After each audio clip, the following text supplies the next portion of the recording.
By the way, what is a Hokie Bird? I don't know what a Hokie is. I guess it's just a bird. I don't think it's a concrete thing. It's more abstract. It's a wild-eyed bird.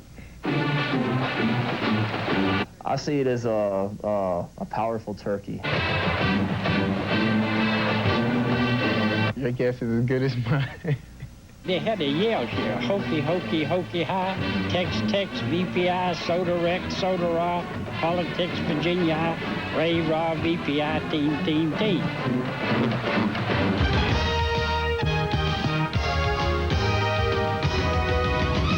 Coming up on College Game Day, Virginia Tech takes on Syracuse in a battle for Big East supremacy. Welcome to the Terror, baby. Can Michael Vick keep the Hokies riding high, or will a pair of young arms hit the spot for the orange? Sean Alexander has the Tide rolling into Mississippi. The Spartans and Lions try to stay perfect atop the Big Ten, while USC plays for Pac-10 pride in South Bend. And we'll discover the secret behind Mount Union's incredible win streak. I absolutely love winning, and it's just something special, and I never want to lose in anything. College Game Day, live from Blacksburg, next.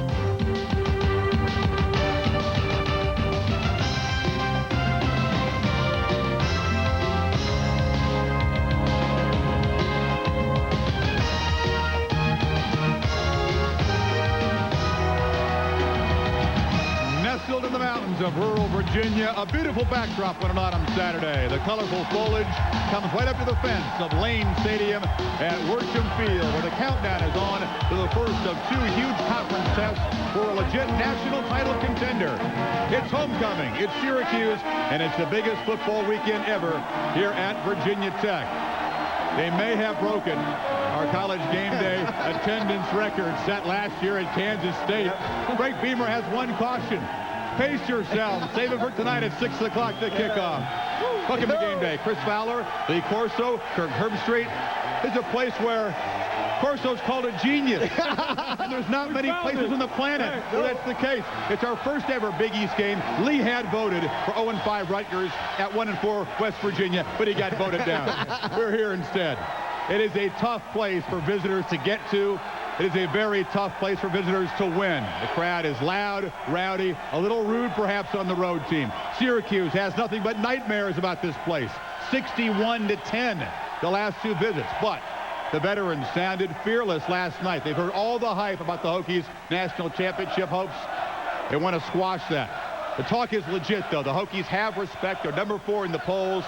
They're ready to show the world that this program out in the middle of nowhere with that goofy mascot belongs on top. And, oh, yeah, they want payback. It's been a real exciting week for us. You know, Syracuse is the Big East champ, so, you know, we have to go through them to be able to accomplish our goals. So, you know, we've been real ready for this game. All the guys are talking about is payback. You know, it is payback. You know, and them guys are gonna come down here and they're gonna be ready to play. You know, but you know, we're in our own backyard, and I think that if we come out there and we make some big plays, you know, I think that we should beat this thing this week.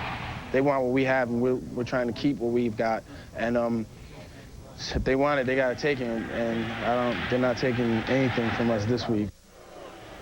I like Bullock. He's given him some bulletin board material, but he's got the eyes.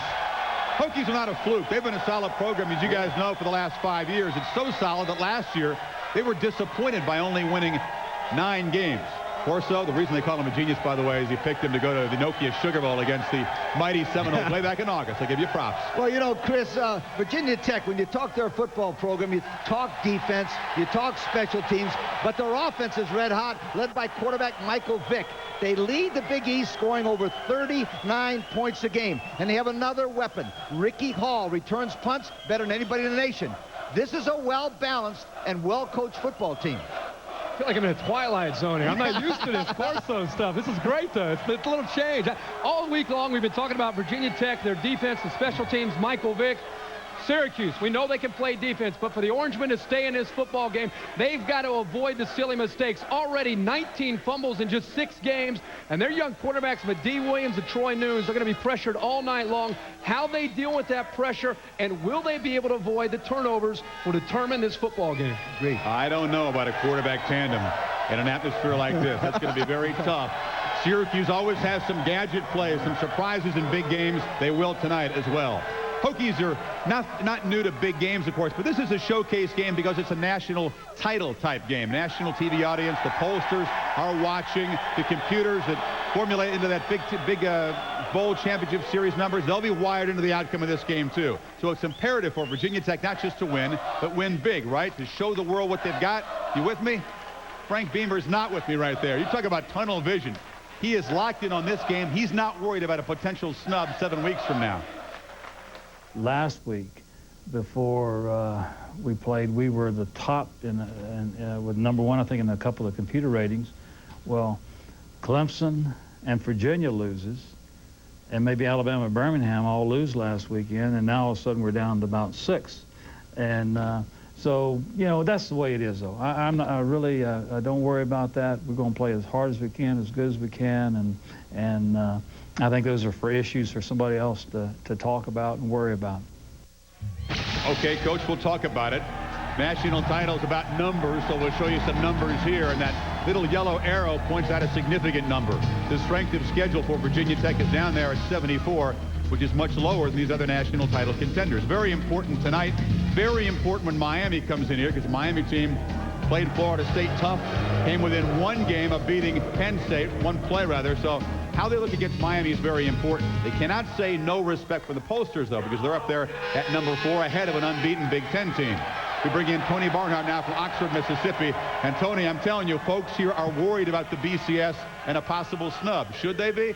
Well, Chris, I hate to rain on your parade up there. You got a lot of new friends up there, but I think if Virginia Tech goes undefeated, they're still going to need some help to get to the Sugar Bowl. Now, if they're one of 2 unbeaten teams, yeah, they get in. But if they're more than 3 undefeated teams, they could be the odd man out, and here's why. People try to make this stuff complicated, but it's not. The lower your rate of your conference is, the more you've got to make up for it with a strong non-conference schedule. And the schedule you guys are talking about with Virginia Tech, I don't think that helps them finish ahead in the standings of an undefeated ACC, SEC, Big Ten, or Big 12 team. Coach, it's just that simple. Boo! How could you say that about Virginia Tech? Easy for you. You're in Mississippi. Well, the BCS, they dodged a bullet last year, but there's a possible cannonball heading their direction this year. Even without Virginia Tech, if Florida State, Penn State, and Nebraska are all undefeated, someone's going to have to talk to one of those schools and say, yo, you're not good enough to play for the BCS national title. My friend, if that happens, watch out, the old P word's going to start coming out. The playoff. Yeah, last year we talked about it every week. I still think Nebraska and Florida State will be standing at the end. We'll stick by that pick from preseason to make sure that was known out there. I think, look at another controversy that could affect the people here in Blacksburg. Let's go to Tony's theory. Let's assume there are 2 unbeatens at the end of the year and assume that Virginia Tech is one of those teams. Now let's assume the Florida Gators are able to run the table and win. They already have 1 loss, but if you look at the strength of schedule, the Gators have a much stronger strength of schedule than Virginia Tech. They still play Georgia, Florida State, and a potential SEC championship game. You imagine being a voter November 20th, Florida beating Florida State and Virginia Tech beating Temple. If it was close, you're a voter. Who would you vote for? Right now, I'm voting Tech ahead of those teams. Yeah, you would have to look at it. You have to look at it at that point. No. People talk about, I know what you said. November 20th. And that's a tough decision. November 20th. People talk about Tech being this year's Kansas State, but the Wildcats played in the Big 12. That is a much stronger rated conference than the Big East. Wouldn't hurt to beef up that non-conference schedule for the Hokies. That's right. Meanwhile, that BCS standings, the first ones come up on October 25th. Now they love me now. I didn't say what I was going to do November 20th. Both unbeaten teams in the Big Ten face strong challenges today. Michigan State, the latest entry to the national championship derby, after starting the season way down at number 34 in the coaches poll. No time to strut, though. They face the Purdue Boilermakers in West Lafayette today. Number 2 Penn State gets its first real conference test from the Buckeyes. One of the last 7 meetings, been in the top 5. every time. It's always a matchup of heavyweights here. Because of the depth and the balance in the Big Ten, about half the league believes it has a real Rose Bowl shot. The Spartans have to visit Wisconsin coming up. Then they host Penn State in the finale. Now, Joe Paterno is in big game mode. He cut off his team from the interviews. He said they were too tired. I don't know, too tired for a 15-minute Q&A, but fresh enough to practice and take on the Buckeyes. I think Paterno gamesmanship, trying to counter what old John Cooper has done. He sounds like he's in awe of the mighty Lions this week. He should be. This is a dominating team. Last week against Purdue, Ohio State played with a great deal of emotion for 4 quarters for the first time all year. Then their coach came out on Monday and publicly challenged the Buckeyes, saying that if both teams play their best, Penn State will win the football game. I think he's probably right, but I also think it's a good move by John Cooper trying to light the fire underneath his team. Look for the Buckeyes to play with a great deal of enthusiasm, playing with a lot of freedom, playing and taking chances on both sides of the ball. Remember, John Cooper's teams play well when they're expected to lose. Will it be well enough? We'll talk about that a little bit later. Well, let's take a look at Purdue. You know, Purdue started off this year 4-0 for the first time in 32 years. And then they lost to Michigan and Ohio State, and they were down a little bit. This is the week they have a chance to prove that they belong in the elite in the Big Ten. They have Michigan State, and Purdue has 2 things going for them: urgency and redemption. Watch out. Watch out. I'm with you. Motivation, mental factor is huge in those 2 games. Oh, yeah. By the way, if Paterno gets the win, he ties Amos Alonzo Stagg, number 3 all-time, at 314 wins. I don't know about that media ban, though. It's telling his team it's a big game. I don't know. Far be it for me to question Joe. A lot more coming up from Blacksburg and the huge crowd at Lane Stadium. We'll focus on Michael Vick. When will he finally look like a freshman quarterback? Syracuse says tonight. Sean Alexander looking very much like a Heisman candidate. And at Mount Union, they're looking for win number 48. We'll talk about the quest for the streak for the Purple Raiders. All coming up from Blacksburg.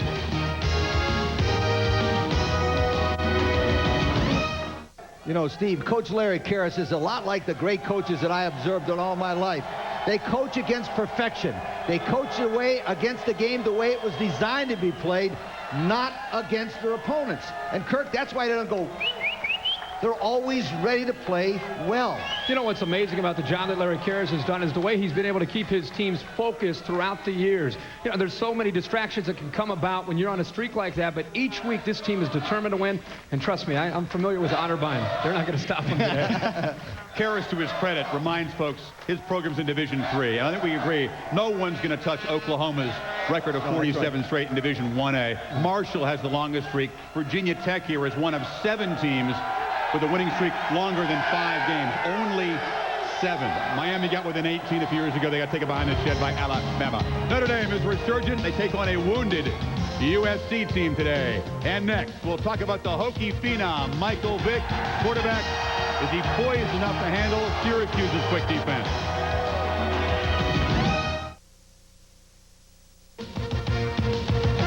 On Campus is presented by Outback Steakhouse, proud sponsor of the 2000 Outback Bowl.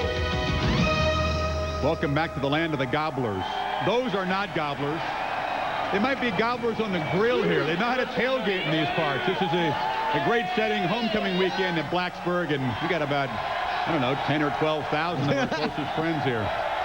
Hey, when have you ever heard of a senior All-American defensive player predicting a future Heisman Trophy for a freshman quarterback? Then again, when have you seen a freshman throw 5 touchdown passes and 3 incompletions in 2 games? There's no doubt. Michael Vick of Tech is a special freshman. So much poise, his coaches actually wish he'd be more excitable.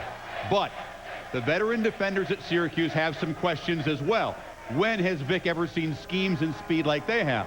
Where does he get off disrespecting them, perhaps accidentally, in his quotes? And when do they get a chance to hit him? It's a great matchup. A veteran, talented defense against a talented young freshman. They're trying to baptize this quarterback, but he certainly has a flair for playing on the edge. Slide to get out of bounds. You know, that's what they tell me 50 times before every game. Michael, you got to slide and, get out of bounds. In the game against Rutgers, he's running the ball there one time, and I'm screaming, get down, and all of a sudden he makes one more guy miss. He gets a block from Sean Witten, and all of a sudden he's in the end zone. And I said, that shows you what I know. What opposing defenders don't know is if it's going to be by hand or by foot. But one way or another, Michael Vick is going to come at them. An athletic, acrobatic runner with an instinct for the end zone. deadly accurate through the air, setting a Big East record for accuracy last week when he completed 11 of 12 for 248 yards and 4 touchdowns, all in the first half. I think I'd rather throw the ball than run it.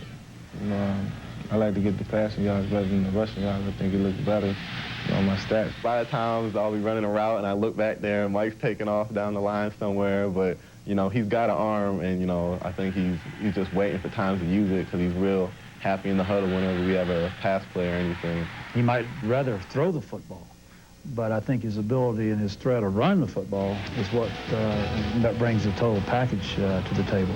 It's the combination of running and throwing that has drawn comparisons to another lefty quarterback, Steve Young. Yeah, the way Steve Young likes to pull the football down, you know, and run with it, and I think he also is a great leader, you know, and I try to pattern myself as, you know, being a great leader, and I think that I did a great job doing that for the team, you know, and I think that's why I got a lot of the guys' respect.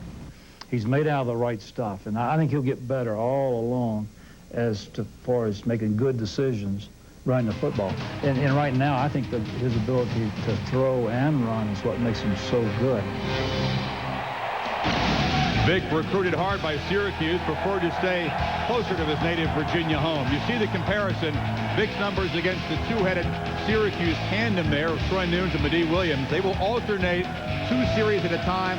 Paul Pasqualoni said he's going to keep a very close eye on which of his Syracuse quarterbacks can handle the atmosphere. And these folks behind us who are making noise and talking about the Heisman for Michael Vick. Lee, you saw Vick's first game against a 1A opponent. You know, Chris, Kirk and I both saw Michael Vick against Clemson, and we said to each other, wow, what a great-looking athlete this kid is. Now, you got to give Tech's coaching staff credit. Here we are 3 weeks later. He's poised, confident athlete, and he has become an excellent quarterback. This guy makes the plays. Well, he's a special player. Yesterday at the Virginia Tech walkthrough, I had a chance to talk with their offensive coordinator, Ricky Bussell, and he said that right now you see a quarterback that's playing with confidence, not only because he's playing well, but because he's just getting experience. He's getting out there and proving that he can dominate at this level. Now, there's nothing he has seen at this point in his career like he will see tonight from the Syracuse Orangemen defense. Paul Pasqualoni has said it's the best front 7 that he's ever had at Syracuse. That's a strong statement, and I'll tell you what, he better come in here ready to play. We talked with Keith Bullock yesterday. They're excited for an opportunity to show what they can do against Michael Vick. Excited to say the least. It's a Syracuse defense that looks more impressive when you see him in person than they do when you watch him on film. Can't wait to see that matchup. Vick against that defense tonight. We'll talk more about the Hokies and a key aspect of their game, of course, what they call pride and joy. The punt block team will get their secrets, and also USC, the veterans trying to circle the wagons as they head to South Bend. On Campus is presented by Outback Steakhouse. No rules, just right. Now, one thing that's important here, the off week helped the coaches bring the tide down to reality. I think Alabama wins this one, along with Kirk, with the passing game.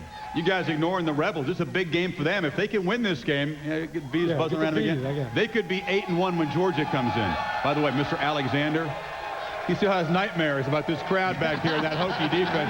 They're chanting 38-7 in the Music City Bowl. In that game, Tech blocked a couple of punts. We'll talk about special teams straight ahead from Blacksburg.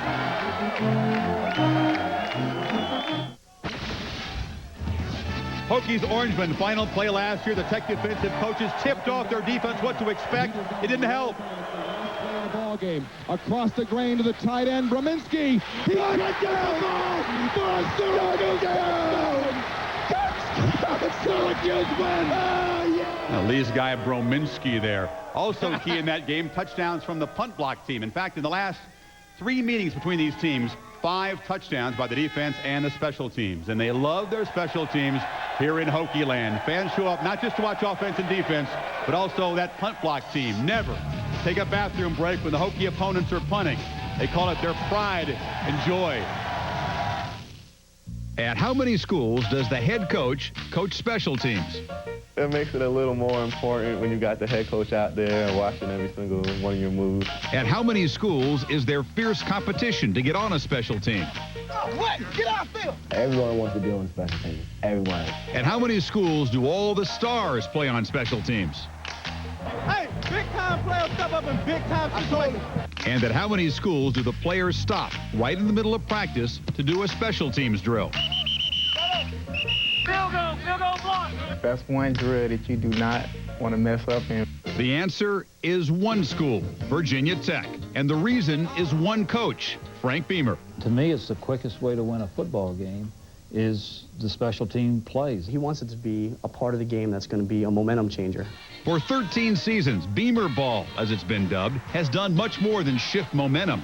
Virginia Tech has blocked an NCAA best 74 kicks in 143 games, with special teams scoring 17 touchdowns. It's not just a, all right, here you go, just get on the team, do the job, and get off the field. It's something more than that. Beamer devotes particular attention to his pride and joy punt block unit, a unit that best illustrates the first key to his special teams philosophy, personnel. When you block a kick, you got to be very athletic. You got to have good hand-eye coordination. You got to be fearless. I mean, you can't take just an average guy and him be a good punt blocker. Coach Beamer always try to put his best athletes on the special teams, and he always say, if you're not fast, you can't be on special teams. The second key comes in the preparation, daily special teams drills and meticulous film study. Sunday nights when we're getting ready for our next game, when I know the other coaches are in there looking at offense, defense, I know he's always in there looking at special teams. You just run it back over and over, the video, and you look at each guy blocking and the snapper and the personal protector, and you try to find out where there's a step that's a little bit slow. Beamer develops at least one new punt block formation for each week's opponent. And when special teams players show up for practice on Monday, they receive a 15 to 20-page scouting report. It's unlimited of what Coach Beamer can think of, and he comes up with some things that you just amazes you. The 99 Hokies finally blocked their first kick last week on an extra point attempt. One reason pride and joy is off to a slow start is that teams are better defending against them. But another reason is their success on the other end. A lot of the teams know now that we have one of the best punt block teams in the nation. So, you know, a lot of teams are keeping extra people back to make sure that they get the punt off. And when they do that, that just gives us more time to return the ball.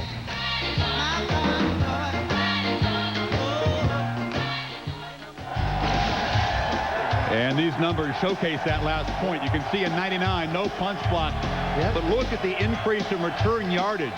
Ricky Hall leads the nation as a team, almost 20 yards per punt return. Now, both teams also have excellent kickers. Nate Trout, 10 of 11 for Syracuse. Shane Graham, also very good. The top two guys in Big East career scoring. You always like to bring up the kickers. Yeah. Well, Virginia Tech has excellent special teams, great defense, and now they can throw the football. But when they want to win, don't forget, they run the football as well as anybody. And number 38, Shyrone Stith, breaks tackles and he can fly. Tech's offensive line averages 6'3", 285. Watch him as Stith scores. Virginia Tech has a well-balanced offense. My friend, are going to be tough to stop, even though your Syracuse defense is pretty good. My Syracuse? Yeah, that's what you talked about earlier. All right. Well, Bud Foster, the defensive coordinator for Virginia Tech, said even without Donovan McNabb, this is still a tough offense to prepare for. A variety of options. They can run the trap, and also they'll throw in plenty of play-action passes. Because of that, the Virginia Tech linebackers need to come ready to play tonight and have a great night. I think they're the unsung heroes of this defense. Jamel Smith is one of the Stallions. Michael Hawks is a guy up front that can get after it as well. They love to blitz him. Watch his big hit here by Jamel Smith against Clemson, knocking out the receivers that came across. Because of the speed of Virginia Tech, they're very aggressive. They've got to play assignment football against the speed option of the Syracuse Orangemen, and then also show enough discipline against the play-action pass. And it's up to these linebackers, who nobody talks about, who are the leaders of the defense, to get it done for Tech. Very tough on both offenses tonight. We see a low-scoring game. I love it. Keith Bullock, Cory Moore, two Warriors with that look in the eye. Speaking of looks in the eye, we're going to come back here and have some final predictions on the Orangemen and the Hokies. Game day from Blacksburg straight ahead.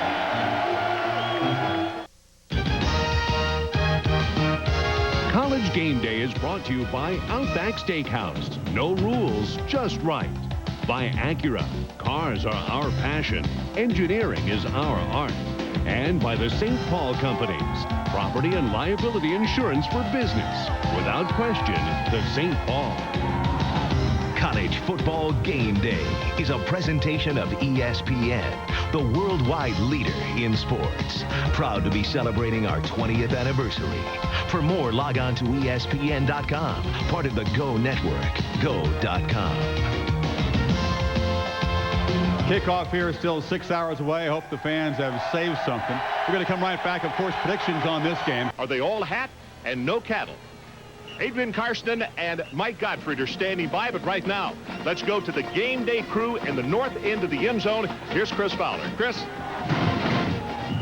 Ron, thank you. In this great setting here, there are so many subplots in this game tonight. One of them is Virginia Tech's quest for a national championship. They have the respect of the pollsters. They can't complain about that. But they're in pretty heady company up there with the Seminoles, the Nittany Lions, and the Cornhuskers. And their strength of schedule does not match the other top contenders, not even in the top 60.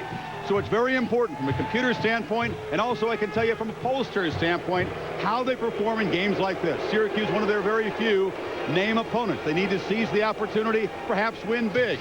Frank Beamer doesn't buy in for a second for that. I think the players understand, and I know the fans do. They're worried about a possible snub, even though they are 11-0. So, guys, right here, right now, in games like this, they got to show what they're about. Well, they're going to have to show what they're about. Let's look at the other team on the other side of the ball, the Syracuse Orangemen. Important for them to weather the storm early in this hostile environment. Couple young quarterbacks, Medi Williams and Troy Nunes. They've got to protect the football. Syracuse has already fumbled 19 times on a year. Protect the ball. And on the other side, look at the Syracuse defense. They're going to try to confuse Michael Vick from a variety of looks, hoping to get into his head.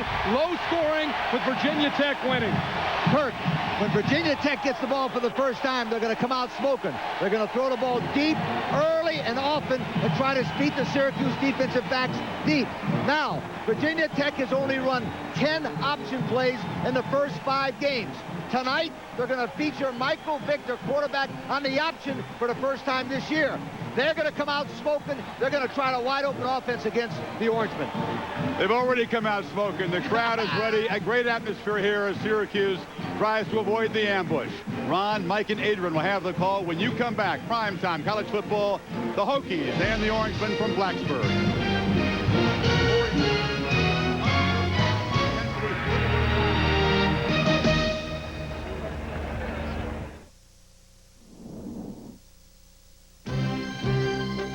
ESPN's presentation of primetime college football is brought to you by Sonic, America's drive-in. Well, you see this place filled to capacity. I'm sure they wish they had about 40,000 more seats because the Orangemen obviously a very big draw, but right now this city is just totally wrapped up in this Virginia Tech football team. And I'll tell you who else they're wrapped up in is this young man. He's only a redshirt freshman, but you talk to people, and it's almost like you're talking about a fellow who's been around here for 4 years and is a senior. But Michael Vick, only a redshirt freshman, and he already has captured the heart of this state, of this community, and particularly this university. Mike, you know, how good, how do you put a mark on him? Ron, he's real good. And when you look at Michael Vick, redshirt freshman, he has the respect of his teammates in the huddle. He can run the option, he can hurt you with his legs. He's a very accurate passer and throws the deep ball very, very well. You know, we can talk about Virginia Tech's offense, their defense, their special teams, which are very, very good with. But I think what the country wants to know is Virginia Tech number 4. Are they as good as people have them positioned right now? Ron, I believe they are, but the country's looking at their schedule and they're saying, you know, they really haven't beaten a good football team. When you look at their record, the opponents are 8-16, but they'll find out today because Syracuse has an excellent football team. I think this Virginia Tech team deserves their ranking.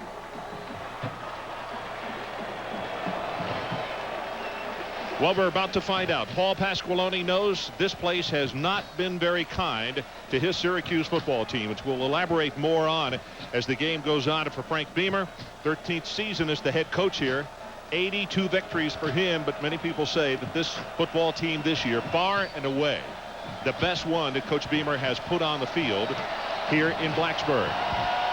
Jimmy Kibble stands by to kick it off. We have a marvelous evening for football. Line drive kick, and it's going to come out of bounds, and Syracuse will scrimmage from their 35-yard line. And let's check it on the sideline with Adrian Karsten. Adrian? Ron, thank you. keep your eye on Syracuse. They have a quarterback situation altogether different from that of Vic and Virginia Tech. Monty Williams starts at quarterback for the Orangemen. Will play 2 series. Then Troy Nunes comes in, plays 2 series, and then the rotation begins. Basically, both these young men will take turns running the offense for the Syracuse Orangemen. Now, they both admit they don't like this rotation. They don't think the rest of the personnel does either. But the one advantage here, Ron, is that against a defense as aggressive as Virginia Tech's, neither quarterback has to get beat up. Well, that's a good point. First down for the 35, and they go straight ahead with the handoff, and this is going to be Kyle Johnson as they run straight ahead. And let's take a look at the Dell Computer starting lineup. Monty Williams gets the call tonight at quarterback. D. Brown, as the tailback's very banged up. Not sure how long we'll see D tonight. And Kyle Johnson, who just carried the ball. The receiver, Spotwood, obviously the best for Syracuse. Bromensky, the tight end, is the one who caught the game winner last year. And with the offensive line, 4 of the 5 are seniors. And it all starts with Banowitz out there on the left side. Not only a senior, is the brains of that offensive unit, and also in the classroom, 4-point student. Straight ahead, D. Brown. Pitt bounces back, takes it across the 35. It's going to be a 3rd down and 9 as we look at the starters for Virginia Tech defensively. Very active group up front. Moore gets all the credit. Engelberger, very, very solid. The linebackers, they are active, particularly Hawks and Smith. And in the secondary, this is the way they line up. It is Midget and Charlton at the corners. The rover, the strong safety, Cory Bird, and Nick Sorensen is the free safety. 3rd down, line to make. Syracuse needs to take it to their own 45.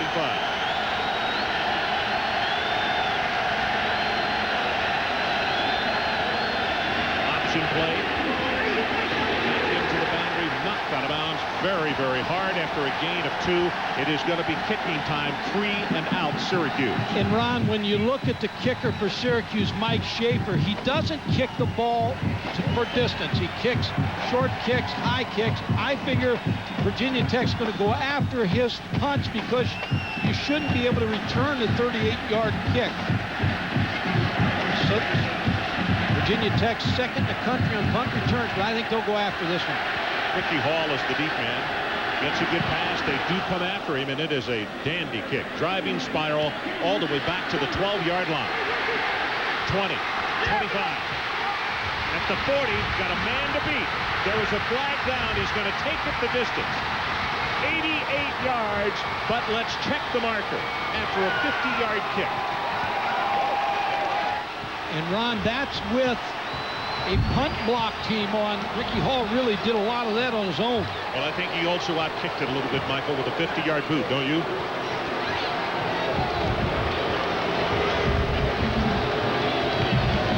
Push in the back, Virginia Tech. And obviously, this call is not going to settle well, but folks not really nestled into their seats, and they are up. Frank Beamer being explained about the penalty on the sideline, but that doesn't change his feelings. No. Boy, what a home run right off the bat. Sends an early message, Joe, to Syracuse, because now you've got to cover a little bit better, which may open up the punt block. Here's Ricky Hall in the return. There's the block. I think it was a good call. The tough thing about it is, and the coaches will see it, it's like it came behind the play. It was unnecessary. So we see Virginia Tech on offense for the first time tonight, scrimmaging from their 25 rather than an 88-yard punt return for a touchdown. Vick from the shotgun. The left-hander under pressure, going to run out of harm's way. And is going to be knocked out of bounds after a gain of a couple, and that's Clifton Smith, who will force him out of bounds at around the 27. Here are the starters for Virginia Tech. We'll get through them quickly. Stith behind Vick, and also Jarrett Ferguson had the long run in the Carrier Dome last year. Andre Davis is the man they look for, the speed guy, number 88. Up front with the offensive line, the biggest concern, Steve DeMasi is starting at center. He's the number 3 guy. Because of an injury to Keith Short, he's having to go. And if they have problems there, Matt Lair will move over to center from left guard. And Neapoli will go in to left guard for that offensive front. 2nd and 7. They keep it on the ground. Tackle made by Bullock as Ferguson cuts it behind a good block on the right side by Redding and also Cadella. and he is close to the first down, but will not have it at the 29. Pettijohn, Simpkins, Downing, and Donald Dinkins. The linebackers, well, Bullock just made the tackle. He and Greenwood particularly very active. And in the secondary, I think they got one of the best covered corners in America in Will Allen. And he'll be challenged tonight, but they flip the corners, so he will always be on the side probably where Andre Davis goes. Good look at Bullock on short yardage. They go straight ahead with the run. He got it, but just barely. Good surge for the offensive line. Eric Downing is down at the bottom of that pile. And Virginia Tech will move the chains. Ron, I talked to a couple Virginia Tech coaches before the ball game, and Billy Height, one of them, the running back coach, he said Syracuse will find out what we've been chasing when we chased Donovan McNabb all those years. They're going to see a Donovan McNabb on our ball club. There's Billy right there on the sideline. It's his ball club just picking up a first down. Football rests at the 31-yard line, or 36, I should say. Day of upsets in college football. Will we have one here tonight? Vick standing tall in the pocket. The ball is batted in the air, and that's a nice job by David Bird. The Syracuse people say not only is Will Allen a good cover guy, that Bird is coming in a hurry, the senior out of Schenectady, New York. And you could see right there that he batted that one away. Did a nice job on that, deflecting that football. And Ron, early in this ball game, we're going to see Virginia Tech go to some options. They didn't run any option plays with Michael Vick against Rutgers by design. You'll see more today. Steve DeMasi, the junior out of Virginia, beats Virginia, comes out over the football, and this time Vick will go under center with an I formation behind him. And they will go with the running play, and again, Stith with a head of steam. He will have a couple around the 38-yard line, and Quentin Harris from that secondary is up to make the tackle. Well, Chiron Stith gives you the inside threat, and that's what will spring Michael Vick on the option and set up the passing game. You got to have a good inside running game.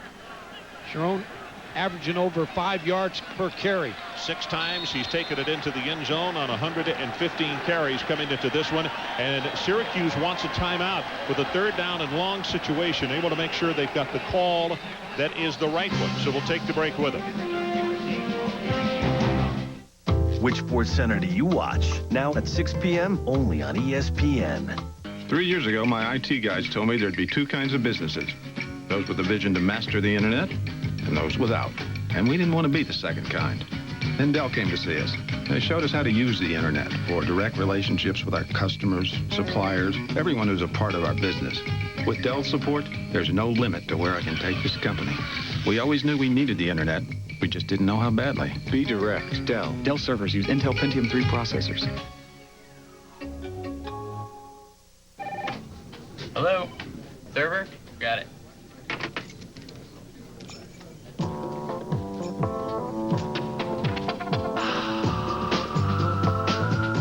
Total participation, and this means everyone, all working to make sure you get the absolute best experience possible. Mr. Thurber, you're all set. Introducing 5-Star, a new approach to selling and servicing cars and trucks. That's better. We'll prove it. Only where you see these signs.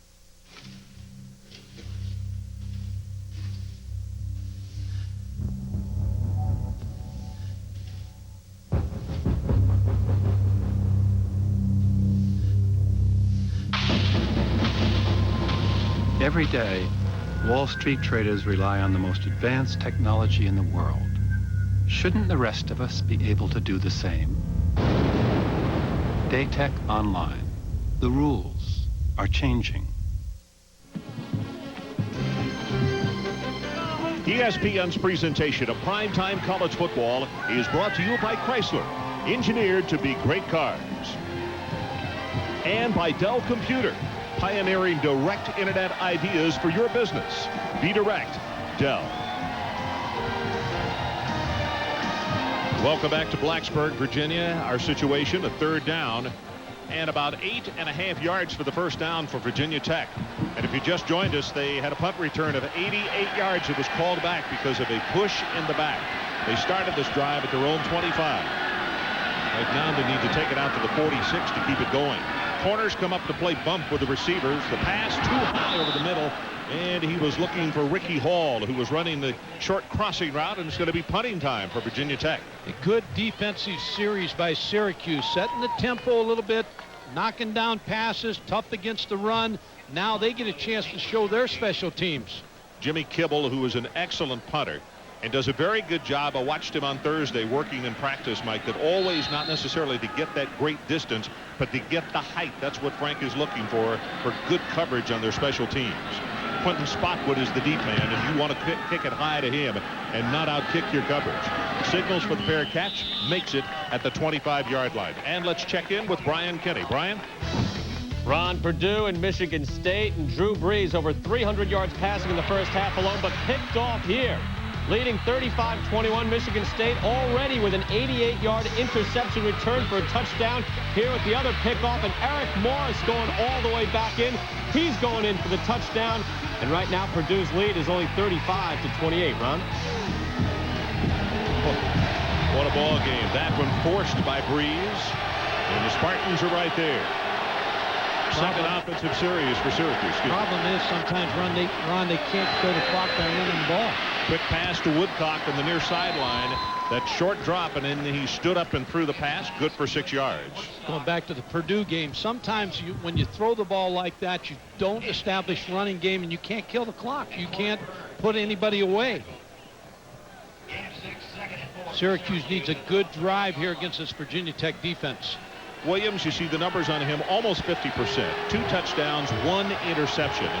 And over on the far sideline, it's Troy Nunes. We will see him supposedly on the 3rd series of this ballgame. Here they take the option. They come with the reverse, and right there is Jamal Smith.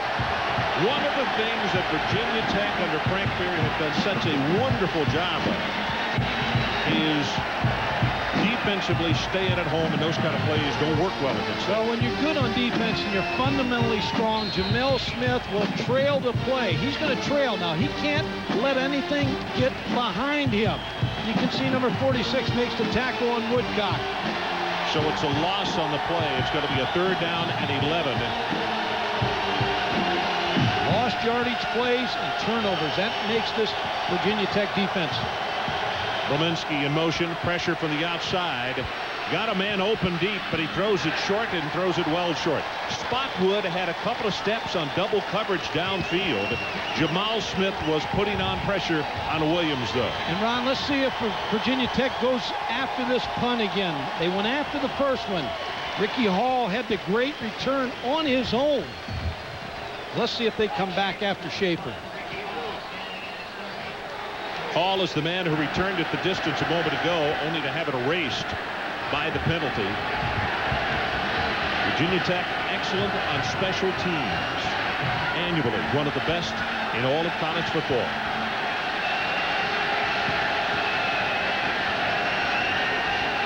Good pass coming after him, and he barely got it away, but he drives another deep spiral from the 27-yard line.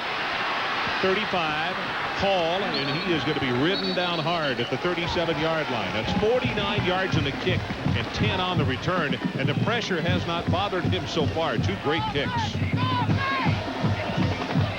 Coming up tomorrow, Week 6 of ESPN Sunday Night Football at 8:15 Eastern, the Washington Redskins bring their high-powered offense into Arizona to face Jake Plummer and the Cardinals. And then on ABC's Monday Night Football, Troy Aikman leads the Dallas Cowboys against the New York Giants. ESPN and ABC, your exclusive home for prime-time NFL football. So Virginia Tech improves that field position by 12 yards following the punt, but right here, no place to go for Vick.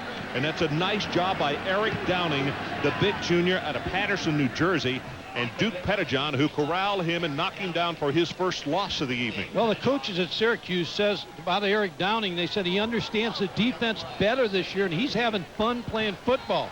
And when you look at, he's had 7 tackles for losses, add an 8th one onto that. Both offenses feeling out these good defenses. Well, many people say, as I mentioned off the top of the telecast, that this is the best Syracuse defense that Coach Pasqualoni has had in a time at Syracuse. Shotgun formation, under pressure. They're going to get to Vick again. Pettijohn coming in with the pressure. And now Virginia Tech, the offensive line, the quickness of their quarterback has kept other teams at bay. This is a different defense, a step up more than they have played. And Ron, when I was on the field before the game and Syracuse ran out, every player almost said, you know, they were talking amongst each other. They said, Virginia Tech's not ready. And I think they looked at that schedule and they said, you know what? They haven't played anybody. We're going to show them a better defense. But I don't agree with that. Well, they should have. That's Syracuse's mentality in this ball game. Shotgun, third down and very long after a loss of 9. The corners were uptight. And here comes Vick. They're going to corral him and knock him down. A loss on 3 straight plays. Put a huge asterisk by this series for Syracuse, because if there is a confidence builder in this football game, Mike, this one right here has to be a huge Not only that, Ron, field position, because they knocked him back about 20 yards here, 15 yards to set this punt up. And we talked about Hall and how dangerous he was. Quentin Spotwood may be as good as there is in the country, and he's at the other end of this one. Right now, there's a timeout by Virginia Tech. We'll take the break with them. No score. 7:47 left in the opening quarter. Let's launch it, Slim. We talked about this all week. We got to stick with the game plan. We got to run the ball. James says the max protect. Out right, fox right, hound right, near right. Zip, 989. Who's James? Use your Visa card and you could win a once-in-a-lifetime NFL fantasy. Play flag football with the pros. Go to the Pro Bowl in Hawaii. Be in a Super Bowl halftime show. Or roam the sidelines before a real game. Visa. It's everywhere NFL fans want to be.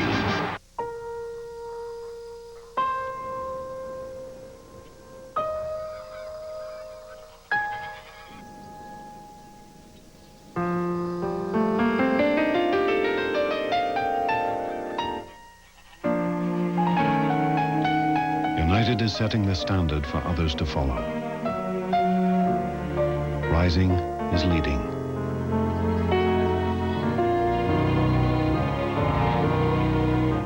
Looking for a wireless phone is enough to make your head spin. Analog, PCS, calling areas, night minutes, weekend minutes. Then I went to Circuit City. They helped me find a great phone and the perfect rate plan. Circuit City has wireless phones from top brands like Nokia, Ericsson, Motorola, and more, and rate plans to fit every lifestyle. You'll get this Motorola NFL collapsible cooler on wheels free when you buy select Motorola products right now at Circuit City. Keep your eye on Ohio State's Michael Riley. A long one in the dome. Ohio State, Minnesota at noon next Saturday on ESPN. So it is punt time for Virginia Tech, second time tonight. Interesting number on Jimmy Kibble. He has never had a punt blocked. That's why I would figure that Syracuse has a return team on here. Pressure from the outside. Good high coverage kick. Spotwood retreats to the 24. He'll try to return it. And great coverage by the Hokies. Roniel Whitaker, who took a extra point block for a touchdown last week, is downfield to make the stop. And listen to these numbers: 54 yards on the kick and -4 on the return. Well, Virginia Tech was thinking the same thing. Ron, the last 3 times in here for Syracuse, they've had 142 yards rushing, 13 sacks to their offense, 8 turnovers, and they've been outscored 107-34. So how big would a touchdown be early in this ball game for Syracuse? Well, they got the next quarterback to come in. 2 series gone. Troy Nunes, redshirt freshman, Butler, Pennsylvania. And Monty Williams will watch from the sideline.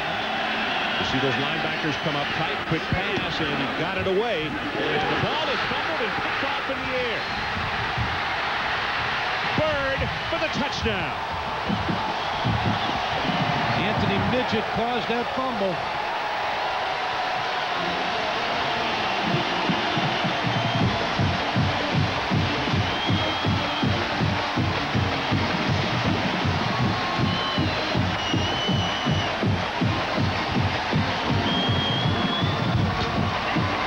To say, but we have talked about it. Paul Pasqualoni has talked about it. The turnovers and miscues against this football team have been unbelievable. And the fact that Bird is right there, catches the ball on the fly as Midget caused the fumble, and it is 6-0 with the extra point attempt to come. Shane Graham knocks it home. And with 7:26 left in this opening quarter, Virginia Tech goes on the scoreboard first, 7-0 on a 27-yard fumble return by Cory Bird. We're casting a spell and raising your spirits. You can't kill me. This fall, HBO The Works scares up the most powerful movies. Riot! Wild sports. Whoa! And outrageous originals. Go get him, girl. Want to walk on the wild side? Look us up starting at Channel 501. Oh, baby. There's always a thrill on DirecTV. Ever wish you could pause live TV? Introducing TiVo, the first personal TV service. Come with me. The game's on. Wait. Thanks. It lets you put whatever you're watching on hold. It's in sudden death. Then pick up where you were before you got interrupted. Yeah. And that's just one way TiVo will amaze you.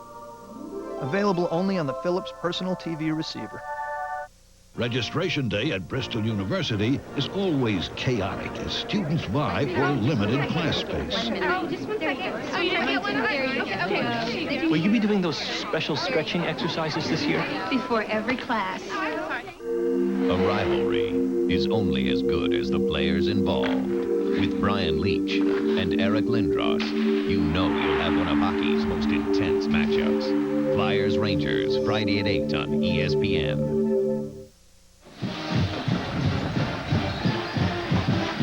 So we're back, and it's Cory Bird, they say unofficially, 26 yards on the touchdown.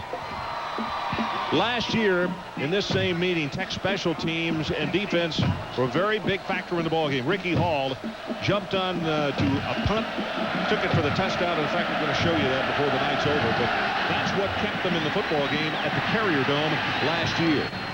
This is going to come to Will Allen at the goal line.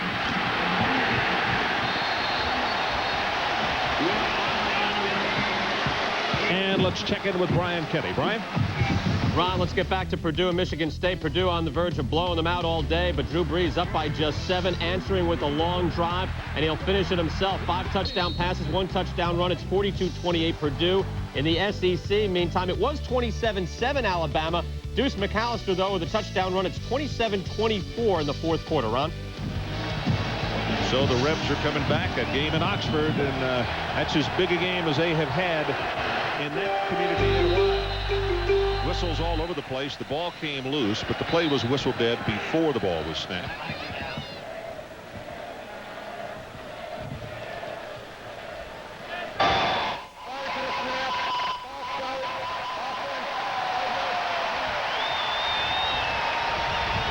So let's keep count, and let's see how Syracuse maintains their poise if they do. One major error cost them 7 points. Now they come to the line of scrimmage with the offense. Error number 2. Can't let it pile up because it'll pile up in a hurry. No, and you can't get behind the sticks on first down against this defense.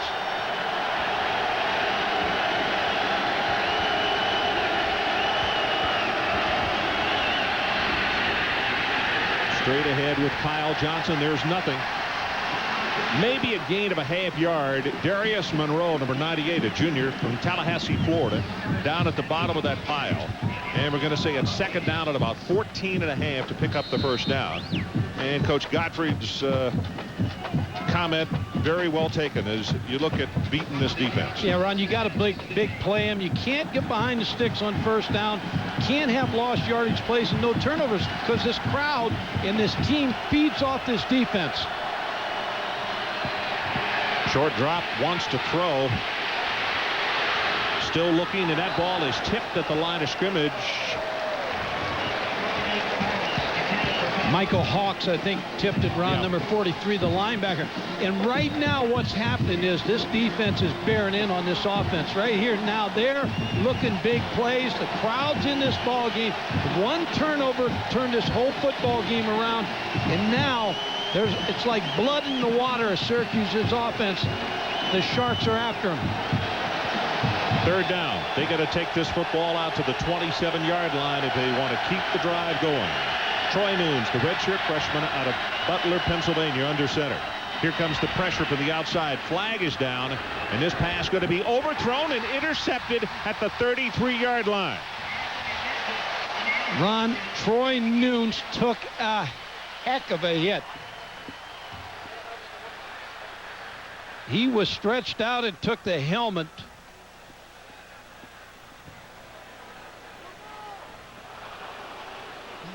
They get a break here. Virginia Tech offside. Offside, so Virginia Tech with a couple of major errors themselves tonight as they had a punt return for a touchdown. Michael Hawks, who just tipped the football on the play before, downs Troy Nunes. Yeah, that hit's almost late, Michael. That ball was delivered, and he had followed through, so he also is fortunate that they didn't tack on a 15-yarder. So erase the interception. The penalty moves it out to the 15-yard line, and it'll be third down at about 12 yards for the first.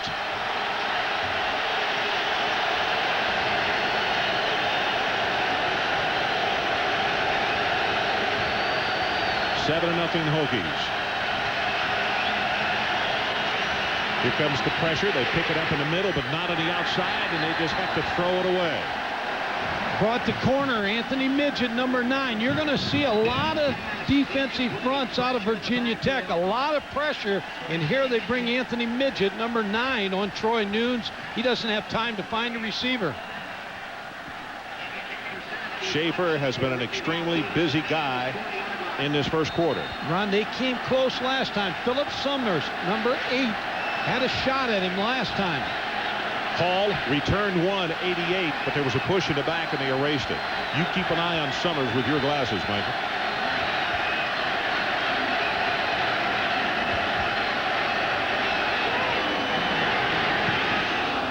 This kick not as good, and they didn't have quite as much pressure, but it goes with a Syracuse bounce, and it will hit at the 45 and just inside the 45-yard line. Corey Moore had a shot at the football. They're just going to keep pressuring Mike Schaefer. 39 yards on the kick. Well, at last year's meeting, Tech's special teams and defense a very big factor with that one. Watch what happens here. Ricky Hall jumped on a block punt for the first of 3 non-offensive scores. And then Lauren Johnson scooped up a fumble. 78 yards later, he is in the end zone. And then Johnson again on a defensive extra point return. Fumbles. Jamal Smith lands on it in the end zone for 2 points as we are back to live action. And Stith is hit by Downing and stopped for no gain. In fact, he may have lost about a half yard.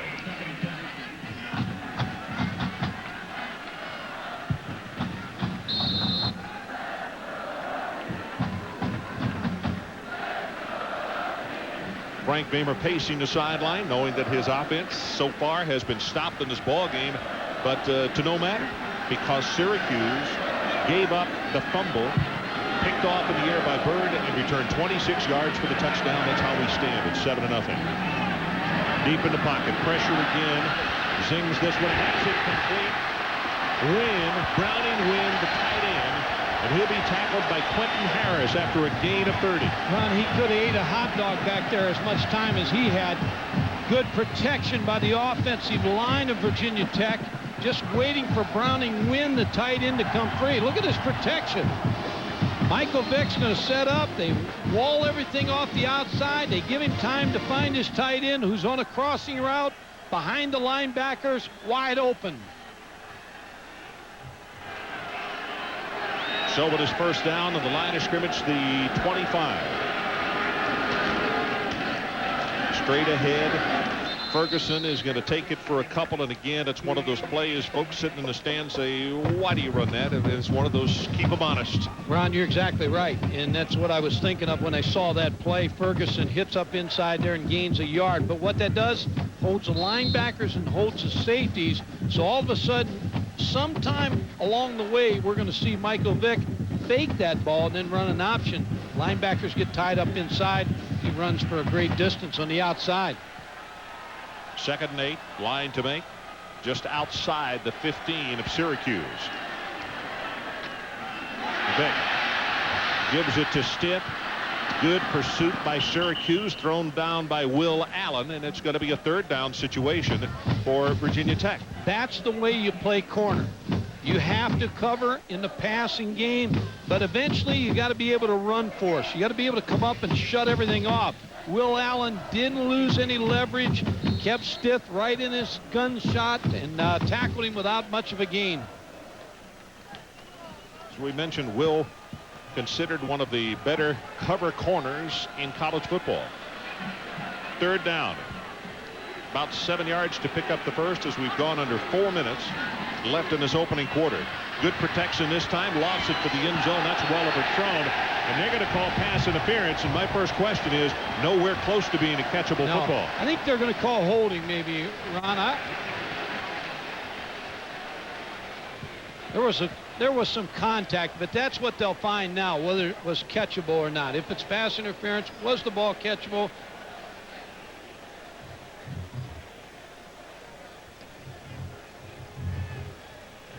Dennis Hennigan is the referee tonight. Paul Pasqualoni now looks at another situation. Talk about a huge mistake on third down. I think it happened before that, though. Yeah. As he was running down the field, there was a defensive back holding on Emmett Johnson, David Bird maybe. Ron, the interesting thing is this ball game goes on. Steve DeMassi's the starting center tonight. He's the third-team starting center. He's a walk-on. So Frank Beamer, I've been watching his play early in this ball game. They're giving him a lot of help with the guards, though. Josh Redding to the one side, Matt Lair the other side. And I told Frank before the ball game, if things go well, he may be in your office asking for a scholarship. He said if he finishes the game, he said that could happen. First down following the penalty. 12.5 yards away for Virginia Tech. They lead this one 7-0. Counter play, Stith again. Cuts it back inside, dropped after a gain of 2. That's Keith Bullock, the very active linebacker for the Syracuse football team. Like we were talking before the ball game, if you're looking for somebody that might play on the next level, in looking at this kid, you might take him, just as you said, on the hook. Oh, he's a great-looking athlete. He is a good-looking, but he leads Syracuse out. He's the first guy off the bus, the first guy off the plane, and he'd worry you if you're playing Syracuse.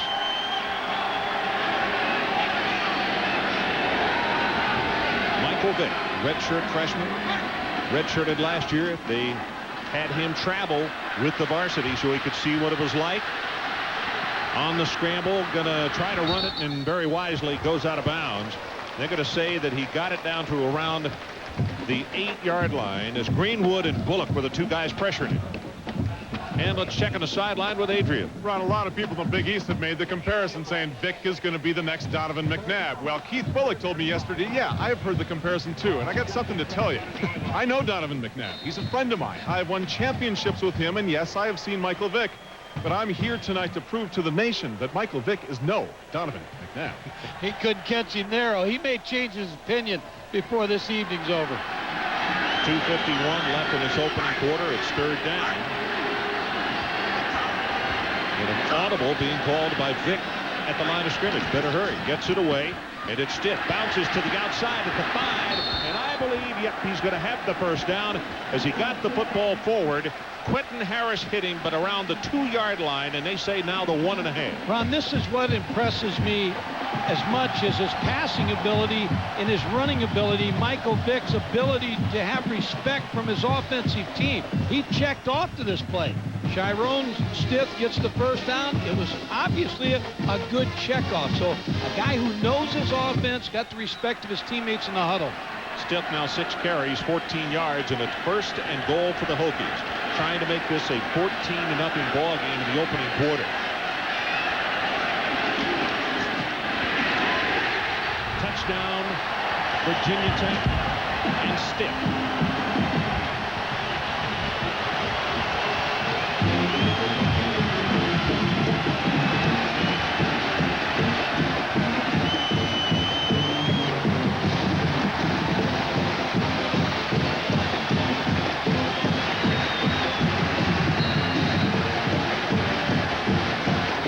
This keeps up, Ron. I don't think anybody in Syracuse will ever vacation in Blacksburg, because this has not been a pretty sight when Syracuse comes to Blacksburg, Virginia. You know what, though, Mike? The Syracuse defense actually has played a pretty darn good first quarter. The penalty was big on that play. The penalty was huge. He only had to go 55 yards. And the penalty on Syracuse, scrimmaging 1st and 15. Extra point is good. Virginia Tech goes on top, 14-0. And let's look at the touchdown run again by Stith. Good hard running back inside, gets nice block from his center. Damasi, Matt Lair, Lambeau, the tackle with a good block. And Ron, we watched a game here last year, the Virginia Tech game. Virginia Tech started out like this against Virginia. Virginia came back in the second half and blew it open. So nothing's safe here. That's for sure. Well, our college football lineup later tonight, 8 Eastern on ESPN 2, Mountain West action as Utah takes on standout wide receiver Matt Farmer, the 25th ranked Air Force Falcons. And at 9 on ESPN, an SEC meeting as quarterback Doug Johnson leads 6th ranked Florida against Auburn. For more, log on to ESPN.com, part of the Go Network, go.com. Well, it's not the way you want to start if you're Paul Pasqualoni. Because all of a sudden everybody starts looking at each other. They don't say anything, but they, oh no, we're back in one of these games here that we've done so poorly in the past 3 times in here. Troy Nooms on the sideline just thinking, I throw a complete pass. Ball is knocked into the air. And another defensive back is right here to pick it off in midair to go 26 yards for a touchdown. And that started the problems for Syracuse. Then a procedure penalty. They scrimmaged 1st and 15, couldn't get it out. And the punt only 39 yards. And they took it 55 and 8 plays to score. This is Woodcock. 30, 35, and he's still free. And that will be very good field position for Syracuse to start following a 46-yard return. Butler on the special teams. Yeah, Pat Woodcock with a good return. Syracuse is good in the special teams area. There's a lot of colleges that will visit Paul Pasqualoni's staff to go over different things in special teams. Pat Woodcock has set him up in good field position. Well, it looks like Williams has come back in, so that one play counted for a series. This is the 5th series of the ball game, so Coach Pasqualoni sticking with his plan that he's used earlier. This is the best field position for Syracuse to start this evening at their own 46. Williams with the option. And the pitch goes back to Brown, and he'll take it into the short side of the field for a couple. Michael Hawks makes the tackle, and let's check with the studio again. All right, Ron, let's get back to the Big Ten. Michigan State and Purdue. Spartans driving down 2 touchdowns. Still Burke up in the air, but no, picked off. Looking for Blacksburg. Adrian Beasley intercepts it for Purdue. Gets some yardage on the way back. It's 42-28, Boilermakers. Ron? They just keep beating each other in that conference. A lot of points being scored. A lot of points being scored. Mungro comes in at tailback. And there's 9 guys that you got to count for. So close to the football for Virginia Tech's defense. Got to throw. Option. And Williams is going to take it to the 46. D. Brown, who was a high school quarterback. And they said when we talked with them on the phone earlier this week that they might use him in situations. Wound up being the ball carrier. So he takes it to the 46 and within 2 yards of the first down. Yeah, he's the leading rusher. He's averaging over 5.6 yards per carry. Syracuse trying to pick up their initial first down of the night.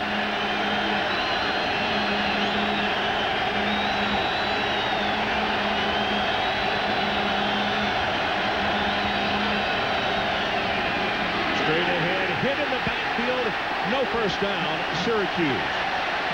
Cory Moore and number 46, Jamal Smith, are there to stuff it behind the line of scrimmage. Ron, that play could have been in a phone booth because Syracuse goes to the wishbone set. Virginia Tech's in there with about 10 or 11 players defensively. There's not any place to fit anybody through. Cory Moore with a good push. Makes the play on D. Brown. Well, Jamal Smith also is the one who stood up the blocker, and there was no place for that one to go. 4th punt of the night for Syracuse.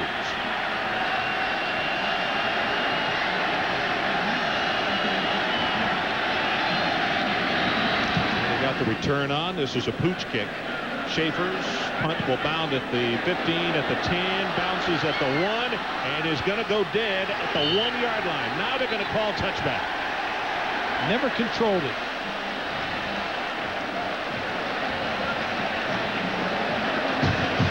The official saying that he knocked it into the end zone. That's exactly what happens, Ron. They try to get down here to down the football, but it just taps it.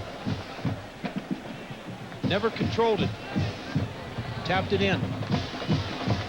I know you have a little doubt on your face there. Very, very close.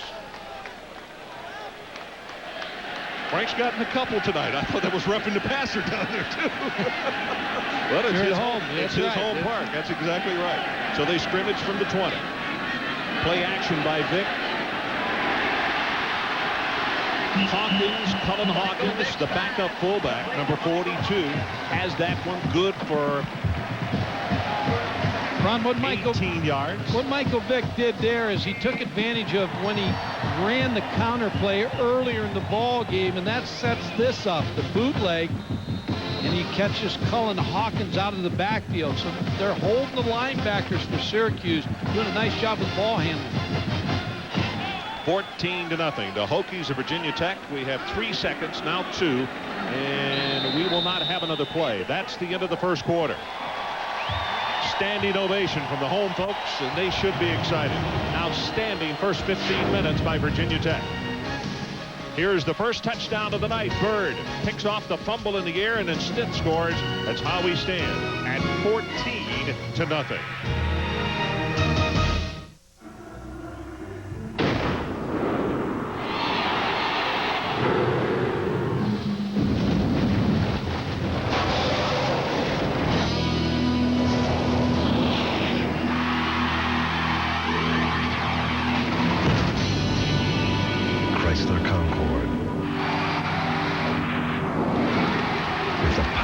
Multi-valve V6 and the agility of a 4-wheel independent suspension.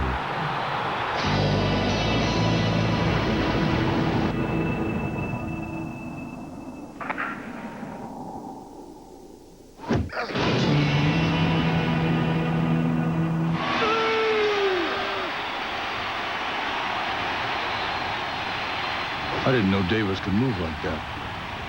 I told him to think of himself as something powerful and agile. Wonder what he was thinking. I'm from AXA Advisors. AXA Advisors. Yes. That's a new name. For thousands of financial professionals. Like me. And me. We help people take the long view. Achieve goals like college tuition. A secure retirement. A better life. It's all based on a relationship. A long-term relationship. And soon, very soon, we can start working together, building your future. AXA Advisors, building futures. Chuck, it's Rennie. I'm stuck. Call me back. Rennie, we're doing shadow puppets. Call me. Chuck. Rennie. Call me back.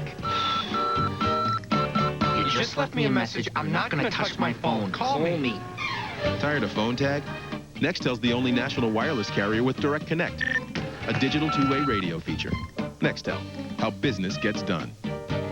Now through October 31st, save $100 on our newest phones. Tonight, we had the perfect meal for us. The Olive Garden's never-ending pasta bowl. You pick any of their special pastas, and you get all the free refills you want, plus all the salad and breadsticks for $6.95. Good thing I was born hungry. The Olive Garden. When you're here, you're family. One name. Name's Bond. James Bond. One number. No equal. A martini shaken but stirred. The James Bond 007 collection. Own them all on VHS and special edition DVD. 14-0 as we start the second quarter. And some numbers for Syracuse that I'm sure are discouraging to Paul Pasqualoni. In the first quarter, they had 8 carries for a total of 2 yards. Yeah, you got to be able to run the ball to keep this defense honest. Ready for play.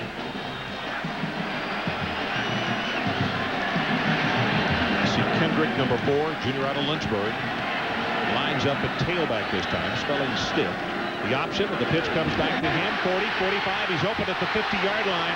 Cuts back against the grain and is going to be knocked down finally. Kendrick. What are they going to say? At the 36-yard line by Quentin Harris.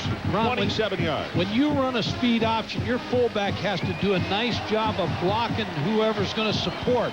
Number 42, Cullen Hawkins, is going to come here, and he's going to kick out the corner. And that opens up the run for Kendrick. Another look. There's the good block. Kendrick home free.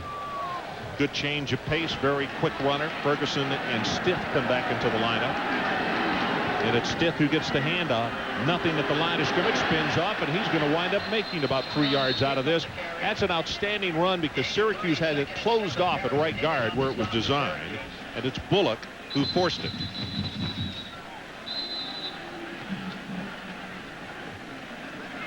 Syracuse with a player shaken up, and it looks like Quentin Harris, the free safety, sophomore.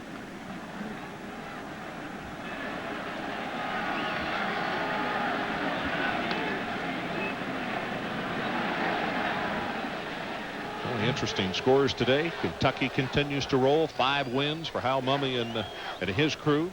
How about Notre Dame? What a comeback. We'll catch him when they get down to Tennessee. There's the injury. It looked like his bottom own, of the pile. yeah, his own teammate. Looked as though that maybe Willie Ford may have caught him with either his cleats or a knee. Clinton is really doubled over here as the Virginia Tech offense is out of the huddle into the line of scrimmage, but it's going to take a few more counts for him to get to the sideline. First quarter's been good for Virginia Tech. They jumped on their opponents 134-34. That's. I looked at that number and I thought they jump right on you and they get a lead and they force you. It allows that defense to. Yeah, they force you to play to them.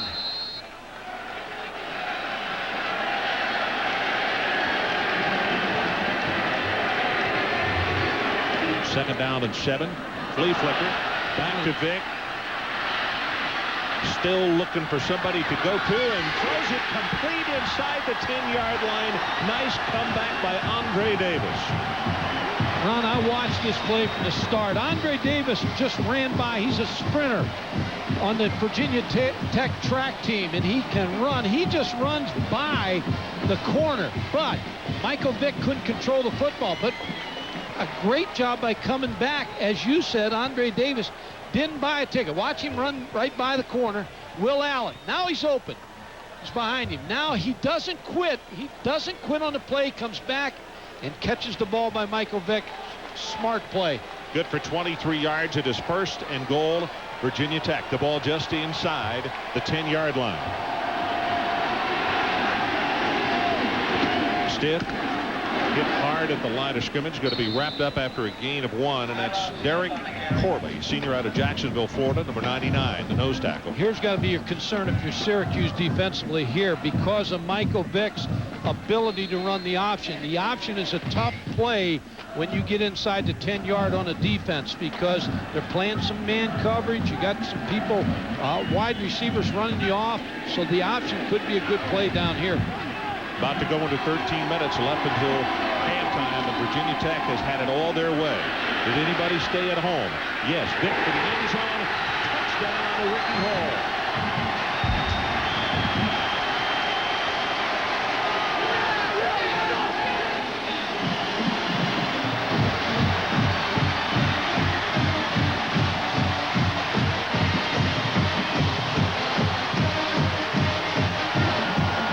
Paul Pasqualoni has to be wondering. First time they played on grass, does that have anything to do with it? I don't think so. It's tougher. It's tougher going from turf to grass than grass to turf. It's almost like everything slows down for you a little bit. What is it with this place, though? Down 21-0 with 12:58 left until halftime. And you talk talk about efficiency. Virginia Tech has 3 touchdowns, Mike, on 125 yards. That's pretty darn efficient. There's a break in the action. The Hokies, are they number 4? Well, they're striving to prove it right now. NFL Tonight, Tuesday through Saturday on ESPN2. They're the largest creatures on Earth. They've adapted and evolved with strength and determination. The kind of strength that helps the Pacific Life family of companies manage more than $300 billion for its clients. And determination that has guided Pacific Life for 130 years. Size, strength, longevity, offering annuities, insurance and investments.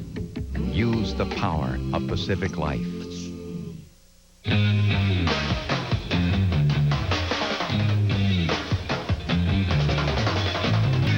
The newly restyled 2000 Sunfire. A hotter set of wheels, money left to burn. By Pontiac. We have a stand-up in progress at 211 Hazelwood. He's in there. Sir, drop the chalupa. Put it down and back away.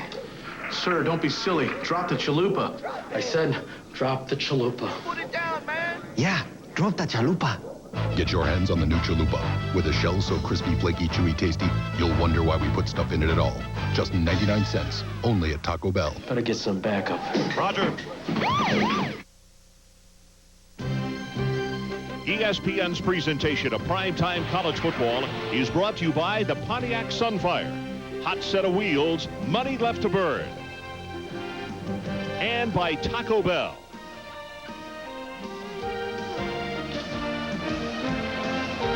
Now the president's house here on campus. It's been a busy place, and I'm sure that dwelling has as well. Huge weekend. It is homecoming. Capacity crowd. Game day here this morning. Good heavens, they had, what, between 15 and 20,000 people that got up early to come out for that.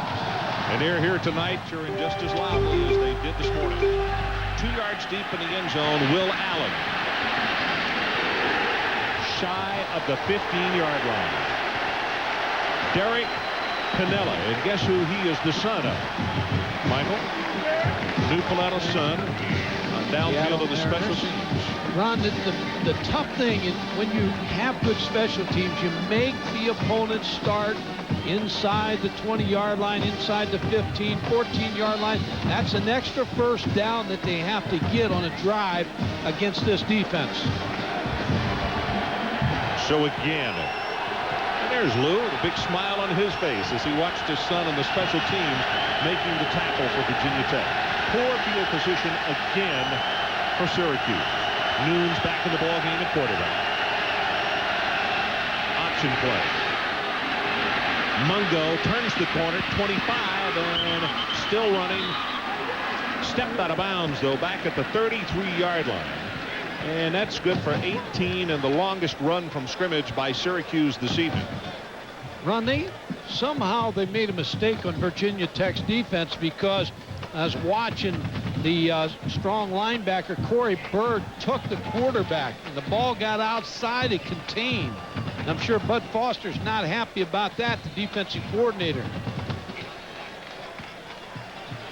Well, second grade, second semester, but if you say there's ever a time a team needs to score, it has to be right here. Syracuse is going to be in this ball game.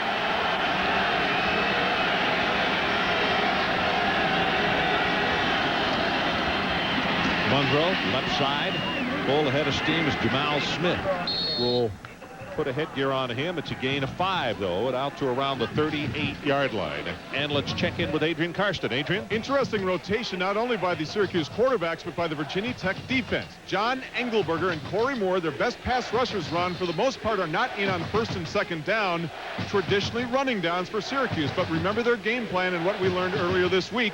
If they're not in that game, during first and second down, they want to pass on first down or run around the corners because they're not such a big threat without them in the game. Well, you know, Adrian, it's a good point. And also, I think an alarm should go off when those two guys aren't in the ball game for Syracuse. Noons has this one. Spotwood just gets knocked totally backwards about 3 yards after the ball got there. That's a good hit by Anthony Midget, but continuing what you and Adrian were talking about, a lot of times when defensive coordinators find their kicking team gives the ball to the opponent on the 14-yard line, because it's a long way to go, they'll substitute their down-the-line people and keep their regular guys fresh, as you see another hit on Quentin Spotwood. So you pick your spots to give rest to your defensive linemen.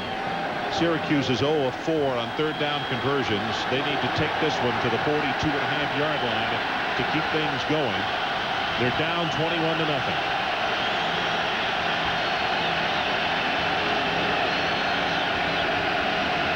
Woodcock in motion.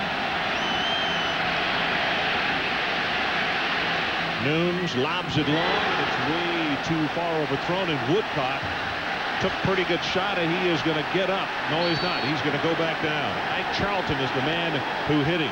That's the other thing. You're going to find the receivers going back to the huddle saying, hey, don't hang me out there. And they've had a couple of these where the quarterbacks are hanging the receivers out, and they're getting walloped. That's Pat Woodcock, who played his high school football in Canada and came down to Michigan or Syracuse, where he was going to go to college.